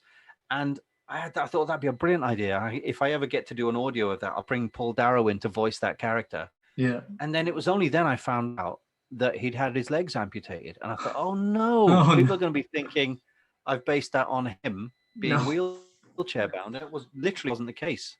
I never got to contact him or speak to him about that, which is a damn shame. But if we ever do any more audios with Kangazang, I'll make sure that I play Baron Warad Nova in the voice of Paul Darrow, who stares into the distance and speaks in a strange monotone like this all the time. So do it Was that kind he? of way. Sorry to ask. Did he also play the Borad in Doctor Who? Have I got that right? Or am I thinking of another He actor from Blake he Seven? was in I think Resurrection of Daleks. He was one of oh no, sorry, he wasn't. I think he was in Time Lash. He was in Yes. Time Lash. He had a kind of like a bob haircut, and Yeah. before that, he was a unit member back in I want to say late Tom Pertwee or early Tom Baker. May even be Robot, the giant robot story. But Paul Darrow did have a small role in that. But no, he wasn't in. When I said Resurrection of Daleks, I was thinking of Leslie Grantham from EastEnders. He was a Yeah, he Dalek was. soldier, wasn't he? There was loads of stars in Resurrection. I was watching it before we started, actually. Like half of the Yeah. EastEnders 90s cast are in that story Oh, for some reason. it's crazy. It's like the BBC have got this sort of stable of actors that will just pull in to use anything, and I think it's because of Doctor Who that they got their. I can't remember, but did Ross Kemp, Grant Mitchell, did he end up in Was he in Doctor Who at all? That rings a bell, but I couldn't tell you when. But yeah, I mean, again, like I said, the BBC had this stable of. It's like the old Hollywood studio system. You had certain actors who were contracted to the BBC or whatever, and they just used them all the time. So that's why you had Beryl Reid and Alexi Sale and Leslie Grantham and all these people sort of being pulled in to do Doctor Who. Oh, wow. But a lot of EastEnders actors ended up started off on Blake Seven. You can spot a few of those there. It's those. I mean, everyone like why am I forget Fraser Hines, Elizabeth Sladen have all been in the soaps as well. Like you just see all these actors transition around. They were all in Z cars as well. Yeah, absolutely. Yeah. Wow. I used to watch a lot of Z cars when I was a kid because I think that was a kind of 8 o'clock, 9 o'clock at night thing. But because it was like a Saturday night, the whole thing was me and my brothers would have to put up with grandstand or the World of Sport on ITV all the way through. My dad would sit there in front of the TV and watch all of those programs, and after that would be like the football results, and then it would be a short news bulletin, and then Doctor Who comes on, and then after Doctor Who you might get Z Cars or something like that. So you'd kind of like, well, I'll just watch what's after Doctor Who now while I'm digesting what I just watched, so. Yeah, well, that's what it was intended for, wasn't it? It was originally just meant to be a bridge between the football results and the news for the kids. Yeah. So, and it basically, I mean, one of my earliest memories is my dad saying that he had a massive crush on Leela. He's like, and everyone said that was the point of bringing Leela in, to give the dad something to be interested in while the kids were watching the monsters. Yeah, it's kind of worked. Yeah, I was going to say they did that a lot in the 80s as well. They didn't shy away from it later on either, That's with Tegan and Nissa, and more kind of to keep the dads and the older fans interested, if that was that's what I say. What was needed to be done. It seems, I know this sounds like such an odd comparison to make. I think they saw what happened in, say, James Bond. They saw what happened in The Avengers over on ITV and stuff like that, and they saw that was what kept some people's attention. And that's probably what they did. It's a very similar. The Avengers is a very similar dynamic to Doctor Who, because you've got the English gentleman type who's the main role, and then you've got the attractive assistant who's got a certain skill set, but she always plays second fiddle to the main, the main character of the Doctor or whatever. So. I do find it a bit weird that the Doctor has always said, I'll always pick a girl to be my assistant, for the most part anyway. But I liked it briefly when Chameleon was with the Fifth Doctor. I was like, let's have a robot assistant. Let's have a Cyberman assistant. Let's have. I don't think you could have a Dalek as a companion all the time, because he's had handles and that kind of thing. But we've had a penguin assistant in the comics, so why not? Well, exactly, yeah. And Tom Baker was once asked, they said, if you had your choice, what would you do? He said, I'd have a talking cabbage. I'd have a sentient cabbage. Yes, and I'd carry it around, and it would say, yes, Doctor, and tell me things. I'm like, really? As Tom Baker always said, they were always there to make him feel incredibly clever. And by the time John Nathan Turner's companions came in, he said, I felt incredibly dumb around them. So. Yeah, because they gave him Nissa, who was an expert, and Adric, who was a mathematician's genius. So, it's like, almost too intelligent, really. But I think that's the role of the Doctor, is to be one step ahead of everyone else. Obviously the companion's role is to be, the substitute for the viewer and say, Doctor, what's this and what's that? And obviously to get caught and give Doctor someone to rescue. Which is why I'd always say, if you wanted to do, everyone ideally loves the idea of having an alien or other companion. I'd do that in a trio. I'd do that in a trio because I always think you need the human eyes into the story. Yeah. So say you had, Strax, for example, became a companion for a while. You'd still need. I mean, it's kind of like Bill and Nardole, because Nardole wasn't human, but Bill was. So you always had the human angle to comment on these things. It throws up a good dynamic. Oh, exactly. But I don't think you need 3 assistants. I don't think you need 3 companions. Like Pete Davison had Nissan, Tiga, and Adric at one point. It was like, this is claustrophobia. Yeah, and it's a writing nightmare as well for the I can only imagine. Writer. You've got to think, the differences in the 80s. Maybe you can counteract this, but to my knowledge, a lot of 80s TV didn't focus as much on character as it does today. So you could almost get away. Might be right. Yeah, I think it was a lot more sort of one-dimensional linear plots and kind of let's focus on action and stuff. By contrast, you had on ITV, you had Sapphire and Steel, which was Joanna Lumley and David McCallum. It was a kind of extra-dimensional X-Files things. If you watch it now, it stands up really well, but you do find it's really slow-paced. Yeah. But it was more about character and mood and tone and getting people interested in the characters of Sapphire and Steel equally, rather than chuck a monster at them and see how they deal with it. It's more about their personalities. That sounds more contemporary. I like the sound of that. But what you'll find with the modern show is, and this is no criticism on the writers or the actors or anything like that. As we said, they're like, the plot moves too fast almost to introduce any of these characters. Yeah, it's almost like the one thing that annoyed me a little bit about New Doctor Who from 2005 was a lot of the stories were one and done episodes. Yeah. So you've got to squeeze an entire story into 40 minutes or whatever it is. And that was annoying because I was quite looking forward to cliffhangers. So when they had the occasional 2-parters, I was like, this is how it used to be. You have to look on Twitter or something nowadays, and when they put out a new Marvel show, people start complaining, or like a Mandalorian, whatever. They're like, why can't you just give us all the episodes at once so I can binge watch them? I was like, people are so entitled now to all this thing, but you can binge watch it, and then what are you going to do for the rest of the 6 weeks? I like the tuning in every Friday to watch Falcon and Winter Soldier or WandaVision or whatever. I'd rather take a sip than have it downed, if you see what I'm saying. Yeah. Because if you get it all in one hit, you probably don't appreciate it. And they've found, they've realized, Disney Plus have realized that if you put a show out every week with a cliffhanger, it builds the following, because people talk about it for an entire week until the next episode. But you binge watch a show like Netflix and give them 13 episodes to watch straight away. Within a week, everyone's watched 13 episodes and they don't talk about it after that. They go, did you see Daredevil? Yeah, binge watched it in 2 days.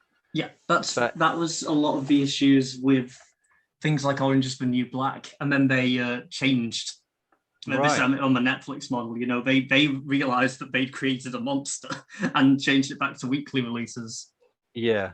And it makes me laugh because when TV was 4 channels and a lot more simpler back then, a lot less choice, you had to watch Doctor Who on Saturday, or you had to, wherever you were playing outside, you had to, it's coming up to 5 o'clock, I need to get home, and you rush home because it is not going to get repeated and you can't record it, so you've got to get home in time. You got to beg your parents, can I change the channel or whatever, to BBC, tell everyone to shut up, especially if you're recording on a cassette deck, press record and play.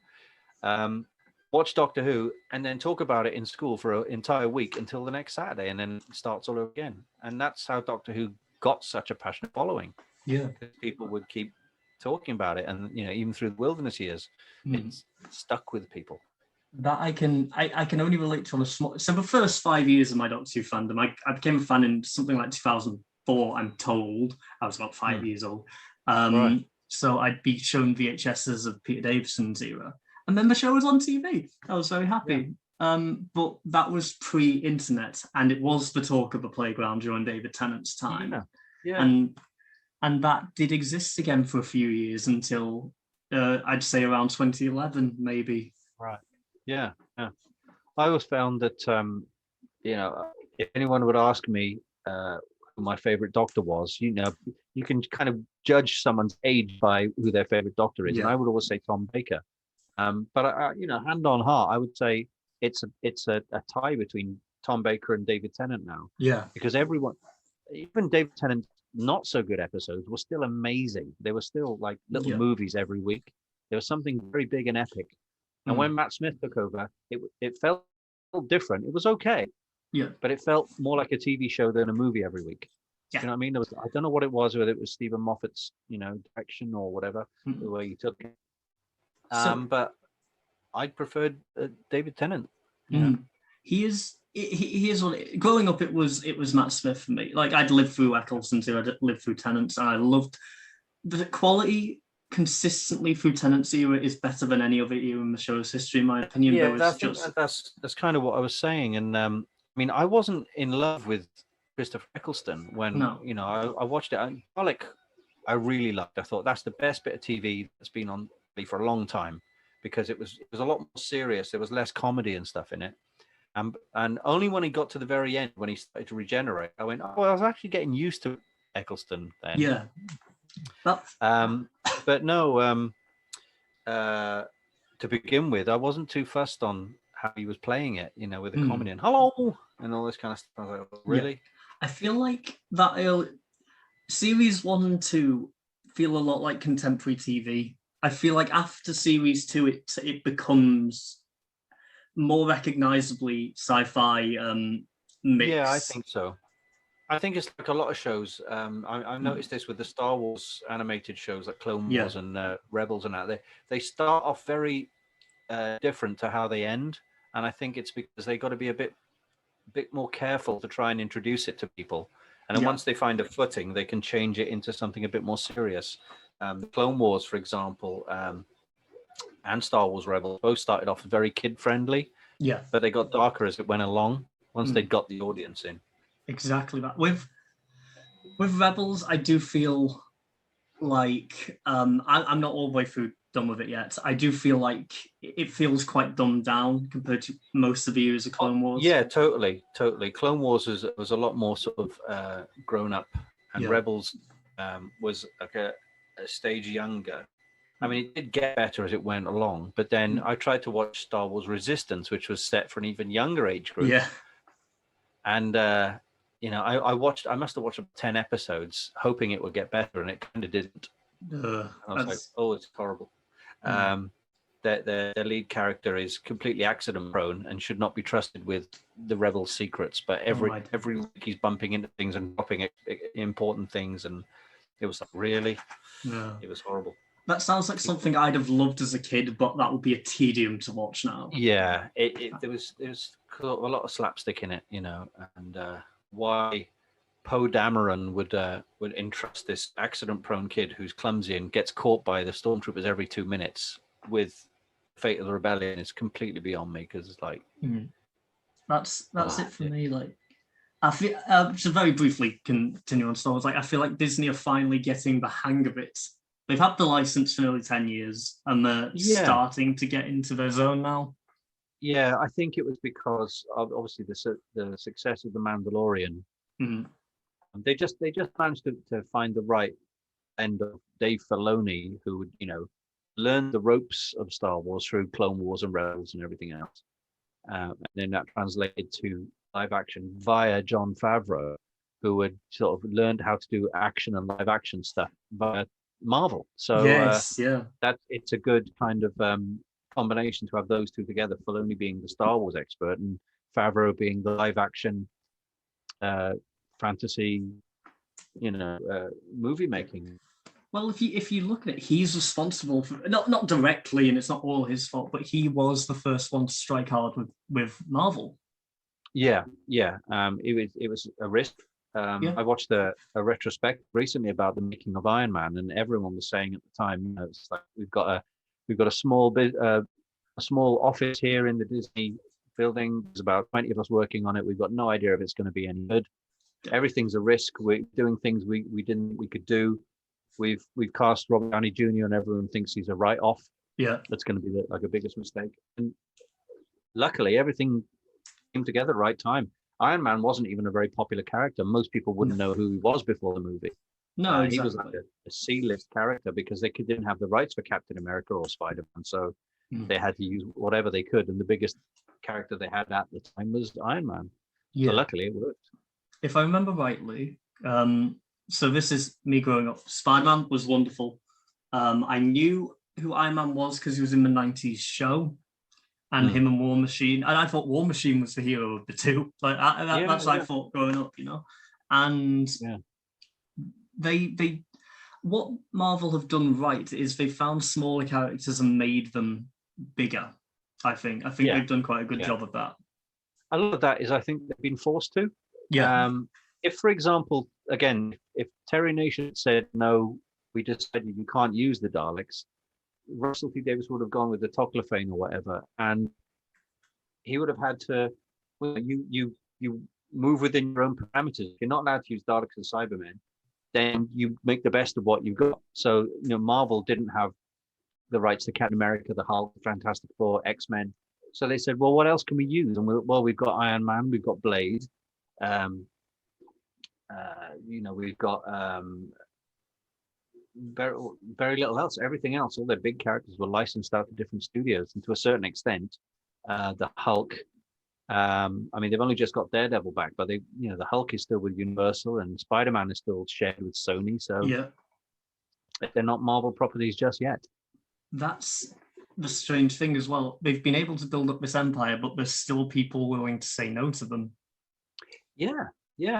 Sony have always, every time they do a new Tom Holland Spider-Man type thing, Sony has to sit down with Marvel and discuss the terms, because in truth, they need each other, really. Yeah. If Sony handed over Spider-Man back to Marvel, Marvel would have to completely reboot Spider-Man from the beginning, which would annoy a lot of people. So why not keep the collaboration going between the two studios, and that could benefit the pair of them, and it has worked so far. Absolutely. And again, on a distribution level, they still haven't come to an agreement on Spider-Man. Yeah. Again, same with the Hulk. Universal are even less willing to deal with strike a deal with Marvel, so that's why there's no Hulk solo movie. I think a lot of that would have been they wanted that main actor. I cannot remember his name for the life of me, but who was in that version of the Hulk, the most recent one they did. Oh, Ed Norton, is it? Ed Norton, yes. They wanted him creating.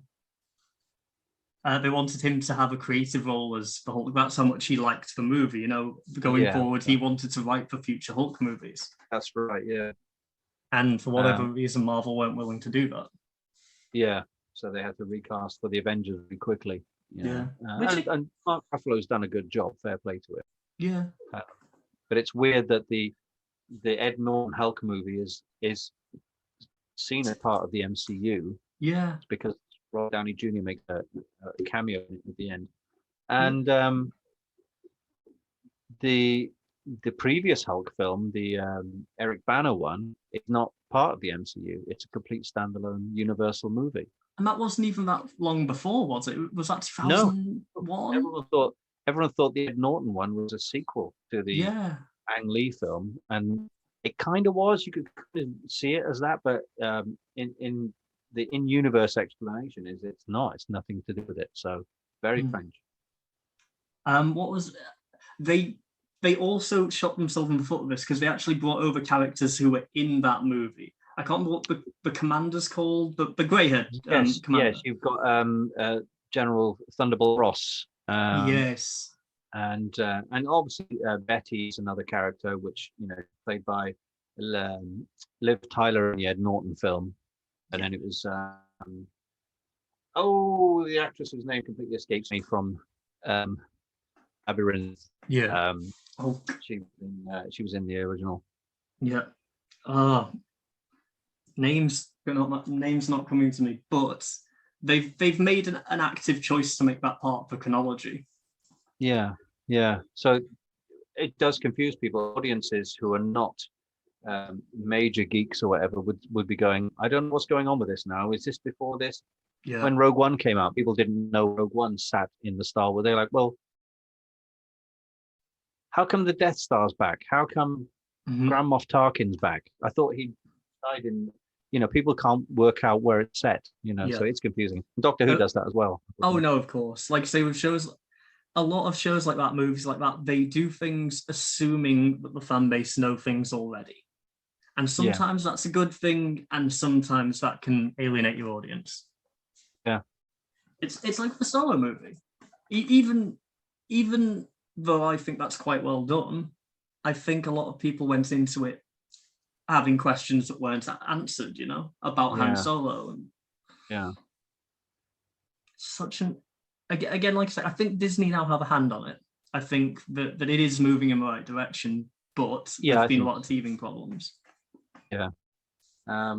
They've got to tread carefully because I think with Star Wars, there's... I'm not tired of Star Wars yet, but I do think there is too much being announced at once. Yeah. There's like 9 shows on the way or something like that. Yeah, they announced, everything from Lando and Andor and Obi-Wan and Rangers of the Republic and all these things. It's like, slow down, give us one a year or something, Don't announce. And the thing is, don't announce 20 things if 19 of those things are never going to get made. That's it. DC I did a video about DC quite recently.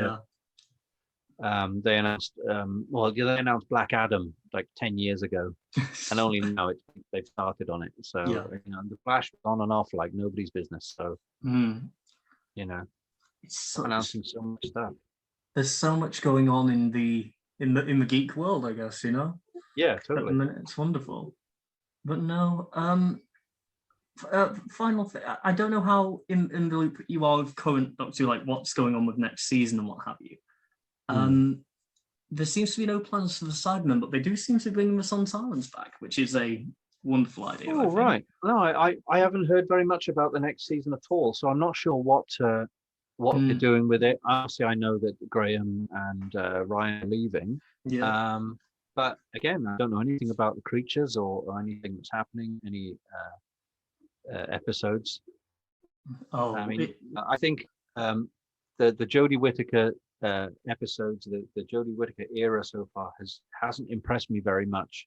And it's not because she's female, it's not because, of any of that. It's just like some doctors or some eras just don't do it for you. Like I said to Colin Baker to his face, you were never you were my least favorite Doctor. And Sean, who was from Candy Jar, who was with me at the time, visibly cringed, like, as soon as we got us alone, he went, "Why did you say that to him?" I said, "I'm just being honest." Yeah. And Colin was fine with it. He was like, "Hey," he said, "Of course," he said, the way it was handled, the way it was treated. I wasn't many people's favorite Doctor, so I can watch Doctor Who episodes of Colin Baker now and enjoy them for whatever they are. But at the time, it wasn't my thing, and Jodie Whittaker hasn't been my thing, and a lot of it is the writing, which people say, because the Doctor needs to be more intelligent and needs to know what they're doing all the time. They can be stumped and they can be caught by creatures or by monsters, whatever, but they generally need to. You got to buy the fact that the Doctor's super intelligent. Yeah. But Jodie Whittaker's character is still acting like she's only just regenerated. Yeah. To say something and go, "I know the way out of this. Do I? I can't remember. I think I do. I don't know." And you watch every episode. She's like, "Is this right?" I think she says, "I don't know," almost all the time. And it's like, you should have 1,000 years worth of knowledge in your head. Peter Capaldi gave you that feeling that he was really intelligent. That's it. All. Tom Baker was the same. He was crazy. You knew he was 10 steps ahead of everyone else. But 7, of course. I can't remember what I'm doing. And, Sylvester McCoy is obviously very much of a schemer in his later years.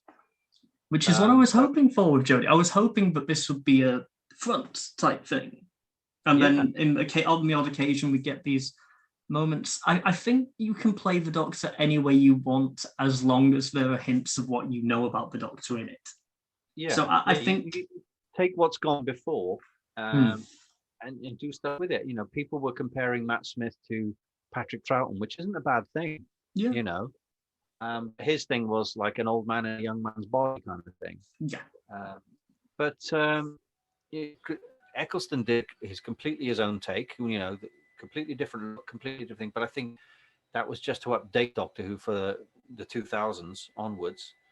Jodie Whittaker's episodes, you know, whoever gives it the once over, whether it's Chibnall as a showrunner, reads the scripts and goes, I think I'll throw in a few more. I don't know. I'm not sure about this. Oh, yeah. It's like, why? I feel like there's a clipboard of Doctorisms that he's written. Like Moffat had a few down, and they weren't very good either. But he's just taken them out, and he's gone right. Yeah, Russell T Davis's first two Doctors was like fantastic. Alonzi, I'm so sorry, and all these other things in its catchphrases, and like Chibnall's one just goes, I don't know. Yeah. So like, what should we do, Doctor? We should run this way. I think we can. Can we? No, why? I can't remember. And you're like, why? Yeah. What? Can't you be more sure of stuff? Actually, be decisive and say, this is what we're going to do. You know. Again, when I first watched it, I gave it benefit of the doubt. I thought it was going more for like a Fifth Doctor type, vulnerable, older sibling type Doctor. That only works if the Doctor at the end of it all can. She's got to be more authoritative, and you know, the thing with the Doctor, if the Doctor turns around and says to the companion's like, what are we going to do, Doctor? And the Doctor says, if it's Peter Capaldi's like, for once in my life, I don't know. Yeah. It's scary because you're like, if the Doctor doesn't know what to do, what hope have we got? But every minute, Jodie's going, I don't know. I've got no idea. What should we do? How are we going to get caught? Well, this isn't looking too good. How do we fall and get into this mess? And you're like, really? There's also like little bits as well where she directly contradicts herself. And other Doctors have done it before. I'm not going to say they haven't. Yeah. But like from episode, there's literally a 2-episode span where she goes from I like conspiracies me to I'm a fan of conspiracies. Like in 2 episodes, week to week. And then in another one, they sort of hype this idea that she doesn't like being around her companions for like 1 week. Yeah.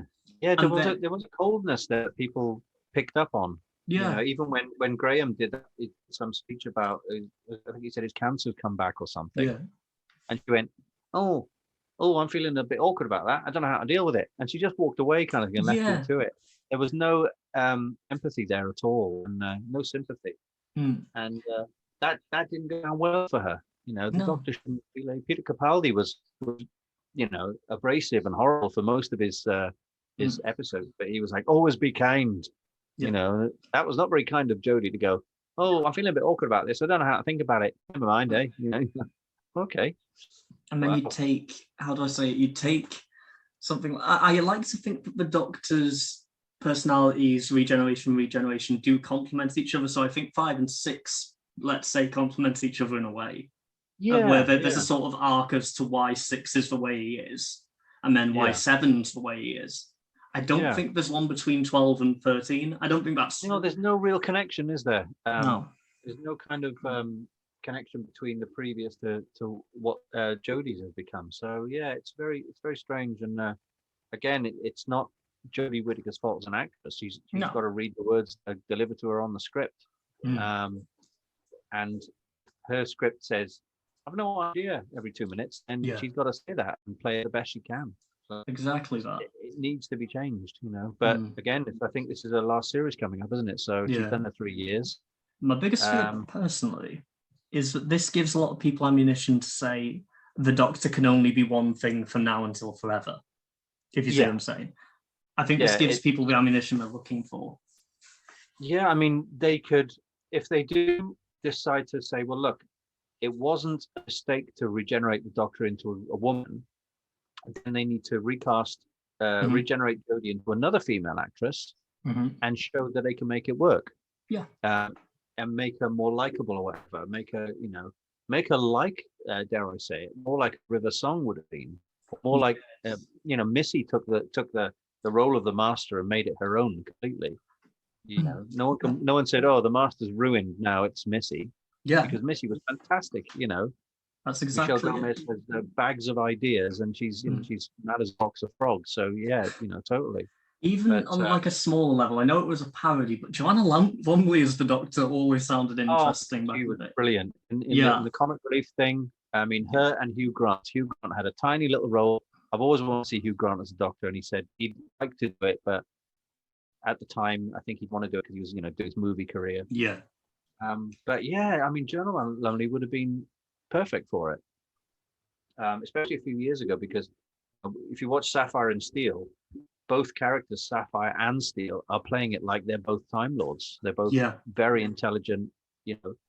Again, That's they can find something confusing and go, I don't know what that is, or I don't know why that's happening. mhm. But they don't do it out of, it doesn't make them feel Yeah. dumb. It just makes them feel like this is a mystery because I don't know what it is. There we go. Rather than I have no idea, I'm a bit stupid. I So think again, this whole thing is a misfire. I hope for the best for Jodie, and when she does move on, she's going to have a hell of a career again. So I hope yeah, we got I something think she there. will. I think she's one of those actors who will. She's like a multitask. David Tennant managed to do it. Yeah, He's obviously a fan of Doctor Who and always will be, but he's got his Broadchurch and he's got his Good Omens and other things, so yeah, he's able to keep going. And I think Jodie will do the same thing.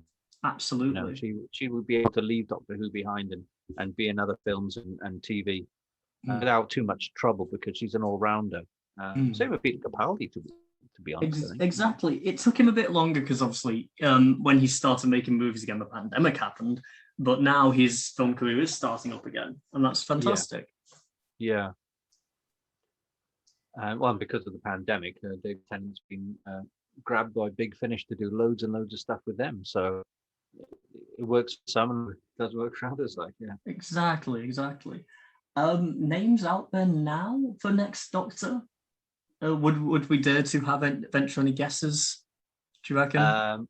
My go-to, my always, every time, well, ever since David Tennant was about to regenerate, I've always wanted Adrian Lester from Hustle. Ooh. He can do. He's not. I think he's great on comedy, but he can do intense. And people were saying to me, "Oh, it's just because he's a black guy." And I was like, "No, it's not really." No. I mean, I can pick a lot of actors I thought would be good as a black Doctor, but Adrian Lester is just a class act. He's a Shakespearean actor. Yeah. He's got the right sort of temperament for it. I even tweeted him around the time of Matt Smith's regeneration, said, "Are you going to do the Doctor next?" And he said, "I'd love to, but I've got to go mad and kill the wife." And that was because he was in Othello in theatre at the time. So that's what he was doing. But, he's always said he'd love to play the Doctor. Before that, I did want Anthony Head, Ooh. Anthony Stewart Head. But he was, obviously, he was tied in with Giles and Buffy. Yeah. And he did the school reunion episode. But again, he'd make a great Doctor. I think he'd be in the mold of Peter Capaldi now, because he's an older chap. And he would be a bit more Capaldi. But again, I think it would sound a bit too much like Rupert Giles from Buffy. So no, I've always wanted Richard E. Grant, but I don't know if that boat has sailed. Yeah, because he's a fan favorite, isn't he? He's on and off with the thing that he has done.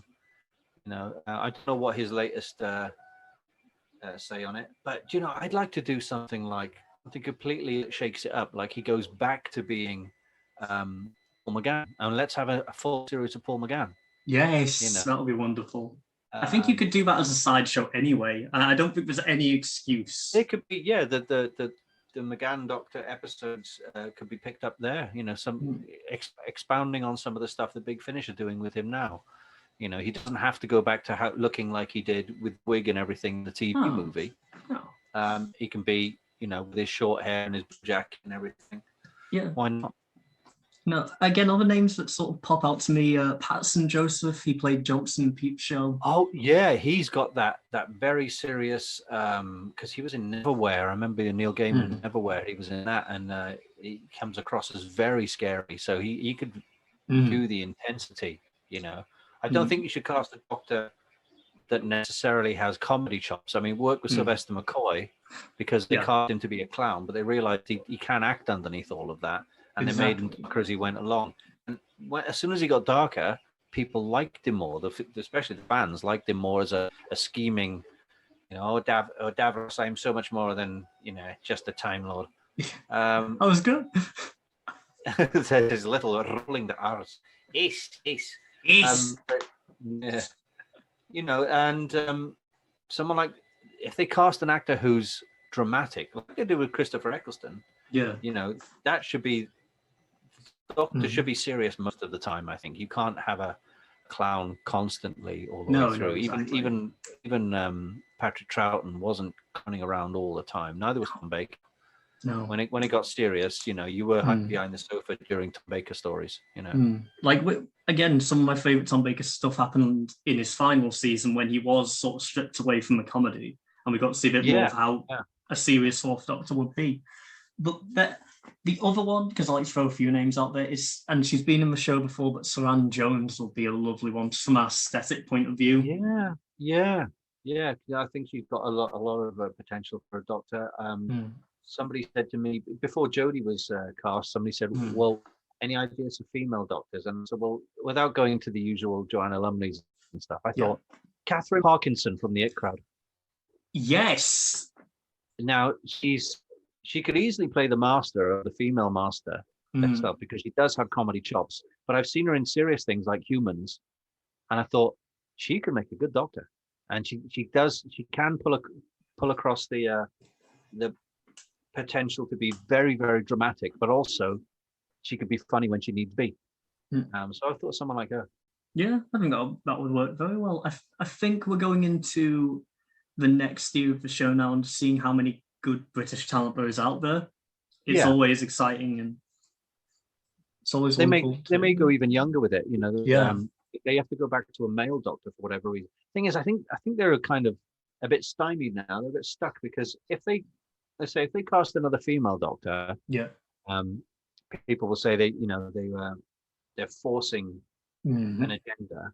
But if they cast a male actor, they'll be like, oh, they've admitted it hasn't worked. So it's a really difficult situation to be in, isn't it?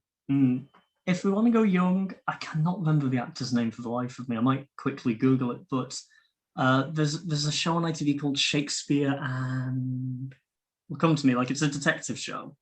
Right. Okay. And there's a great young actor on it, and he's really eccentric. He wears one foot. He just has Doctor energy in that show.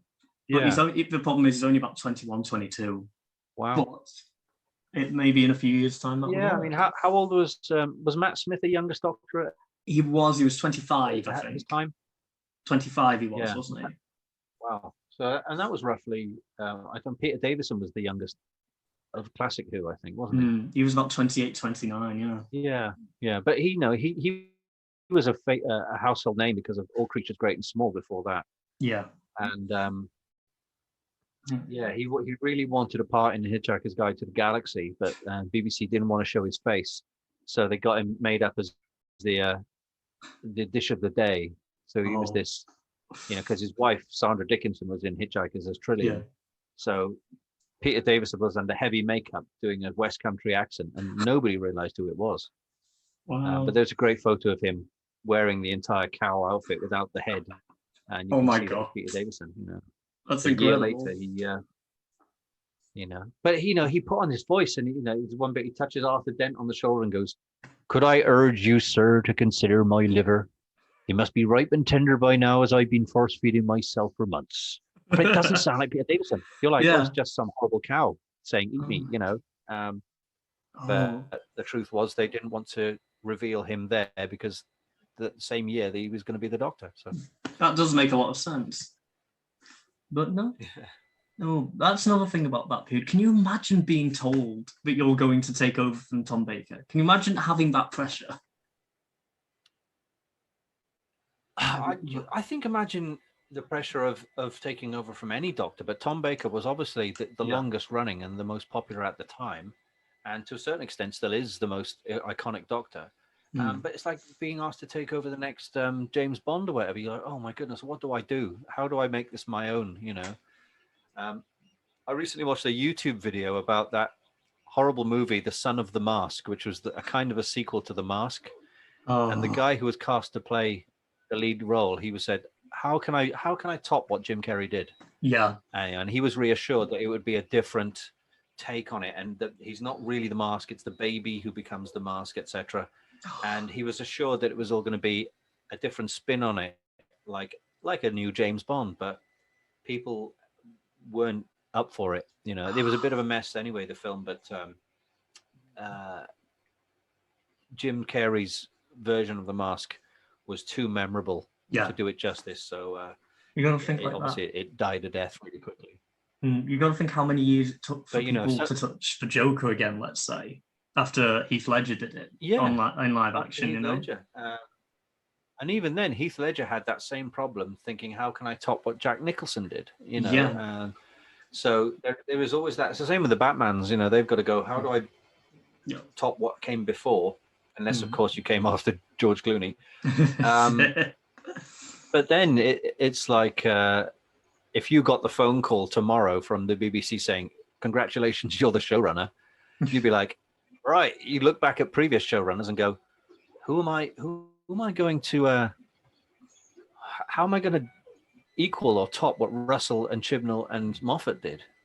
It's hard. It's a daunting thing, no matter how you look at it. Huge thing, yeah. Oh, I don't know. I'd be up for the challenge, but I'd look every day and go, this is one of the...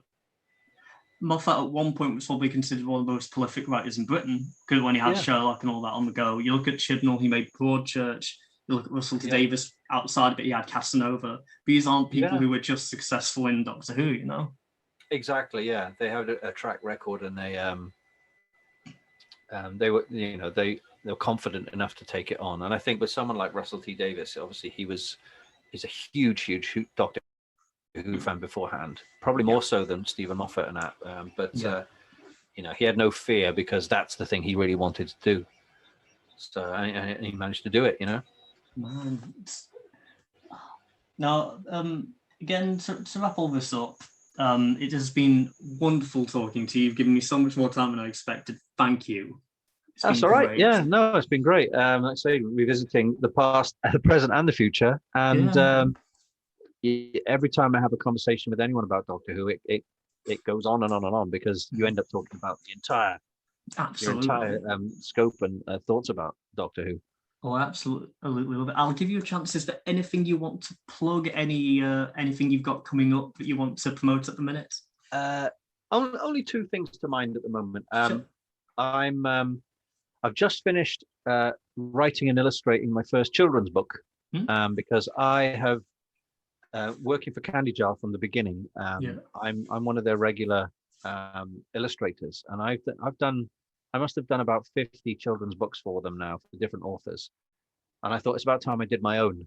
So if you go on Facebook and look for Monsters Next Door, and it's a kind of Tim Burton-y Halloween Christmas type monster story for kids. And so it's not too scary that you can't read it to the kids for, a bedtime story, but it's got a nice message. It's a lot of fun. And that is going to the printers in a week or so now. I'm just doing final checks. So Facebook, it's Monsters Next Door. Instagram is @MonstersNextDoor. So there's that. And the only other thing is I'm still playing the master for Black Glove Studios. Yes. They're always on YouTube. We've done the 7-part, the final game, where I'm playing the Roger Delgado master. And I've recorded 2 more stories since then. One's called The Wounded Earth, one's called The Broken Sky. And I'm about to start on the 3rd and final one, The Shards of Mondas, which is loads of Cybermen with the 3rd Doctor. Have you had any chance to voice any of the Cybermen? No, but we did a Zoom reading a couple of weeks ago with the entire cast, and because not everyone was there, I literally picked up a coffee cup and went, "You will be deleted," and I was doing things like, "He is an alien. Aliens are not to be trusted." Excellent. And I was doing all that kind of 80s Cybermen stuff, and I was even doing the Revenge Cybermen, going, "It will be a great destruction. It will be a shame that you are not there to witness it, Doctor." The beacon is out. Yeah, exactly. And I said to the guys, you need any extra Cyberman voices, drop me in. So I might get a little bit of Cyberman voice action there. Oh, absolutely. But I'm happy to do the master, Mhm. And again, I'm going to try my best now in the next week or so to edit together a show reel of all the stuff I've done from Cybermen, the Master, Blake 7. I've played Batman in quite a few online series as well. I beat a load of American auditionees to play Batman. I managed to Hell get yeah. the role of Batman. It's an American fan production called World's Greatest Detective. And when they auditioned for it, he said the reason I won it is because everyone was trying to do Christian Bale, and I didn't. I tried to do Kevin Conroy, and you've got to do Bruce Wayne's voice and Batman's voice. So Bruce Wayne is more like, well, in Gotham City, I spend my time going to parties and enjoying it, and that's how he sounds. Yeah. But as soon as he becomes Batman, it goes down there. Good. Ladies and gentlemen, I am the knight. I like am that. Batman. I like that a lot. And everyone else is doing, I'm Christian Bale. I want to do it like this. They were all That's what I was doing about that. to say. Yeah, like there's such an urge for people that is the Batman voice now. But I feel like Kevin Conroy's and before that you got like a layered voice for Batman, I suppose. There was lots of different types, but I think most people Kevin Conroy is the longest serving Batman. I mean, he wasn't live action, but his voice has become quite iconic. So I just did my best Kevin Conroy, and I managed to get the role in a number of stories for World's Greatest Detective. That's online as well. So, having done all that, and I've done Sherlock Holmes, I've done a load of other things, and I'm trying to edit all this together now so I can get something under the nose of Nick Briggs and say, please give me a tryout. I'll do the first story for free. It's not a money thing. It's more like I just want to be able to say that you've done it type thing. Yeah, to say I've done it, and just as if I got to work again with Colin Baker, I'd love to work with any of the Doctors, but Colin Baker or Peter Davison, who I grew up with, if I got anything with Tom Baker, I'd be over the moon. But the Blake 7 thing is something that only happened recently, and I thought, I wonder if I can, sharpen up my Avon impression, Paul Darrow, and if they want to keep Blake 7 going and they're willing to use sound-alikes like they have with John Culshaw and a few other people, why not? Yeah, absolutely. If there's a better Paul Darrow impersonator out there, I'm more than happy to let that guy do it. But until then, give us a shot at doing Avon. That'd be amazing. I'd love to personally be able to do Daleks or Cybermen or something. I'm no good with actual voices, as you can tell. I've got a very weird up down accent, but with a modulator, you put me with a modulator, I will do anything you like. Yeah. There's an online Dalek story called Second Empire, and it's all CGI. It's all Daleks. There's no other human characters, and it's a little bit comedic, but it's really nicely made. And it's run by a guy called Andrew Wagstaff, and he's a northern guy, and he voices the Daleks instead of the Daleks talking like this. It's like they speak quite normally, but it's all ring modulated. It's all modulated, yeah. It's like, I don't know what you think you're doing. and some of them sound quite northern as well. Yeah, but it's a really fun thing. That goes back to the classic Daleks. Like, was it Peter Graham I'm thinking of? David Graham, sorry. His one sounded very cockney. It sounded more like that, you know? Yeah. Was he the guy who did the Remembrance? Was it Remembrance? That was Elizabeth Sladen's husband. I can't think of his name, but yes. His was sort of like dismembered and cockney. It was the one that Ace attacked with a baseball bat. Yes. Exterminate! Really over the top. Oh. And looking back, you can hear. There was a clip from a 60s or 70s episode, and the Daleks are going. Oh, it might even have been the Daleks Invasion of Earth. Yeah. They're almost whispering. They're like, "We are the masters of Earth. We are the masters of Earth." And you're like, "It sounds like Adrian Edmondson." It's like, "We're the masters of Earth, Eddie." It's like that. Yeah, and then there were other times where they'd have Davros as actor, not Michael Wisher, one after him. Michael Wisher was doing a lot of Dalek voices, wasn't he? And you can hear his voice in it, in Death of the Daleks, etc. That would be so cool to either be a Dalek or Davros or Cyberman, like a new take would be something I'd strive for. That'd be wonderful. Totally, yeah. Oh. That's not COVID. No, That's, no worries. that's dust. That's from working in a place where I'm sanding and filling and gluing things in a tiny room with no ventilation. Is it by any chance better than when you were spray painting the Cyberon though? If you see what I'm saying. Oh goodness me, yeah. But not much. I mean, when I was spray painting the Cyberons, I was doing it in my flat because I was in the middle of the city of Cardiff, and we Yeah. didn't have a garden. It was just a first floor flat, so I couldn't go outside to do it. Yeah. So I was literally opening my bedroom window and spraying, putting newspaper on the bed and spraying these things. And I was out going to bed in the same room with all this silver dust floating around. Oh dearie me. I could see yeah, I mean, that was not good.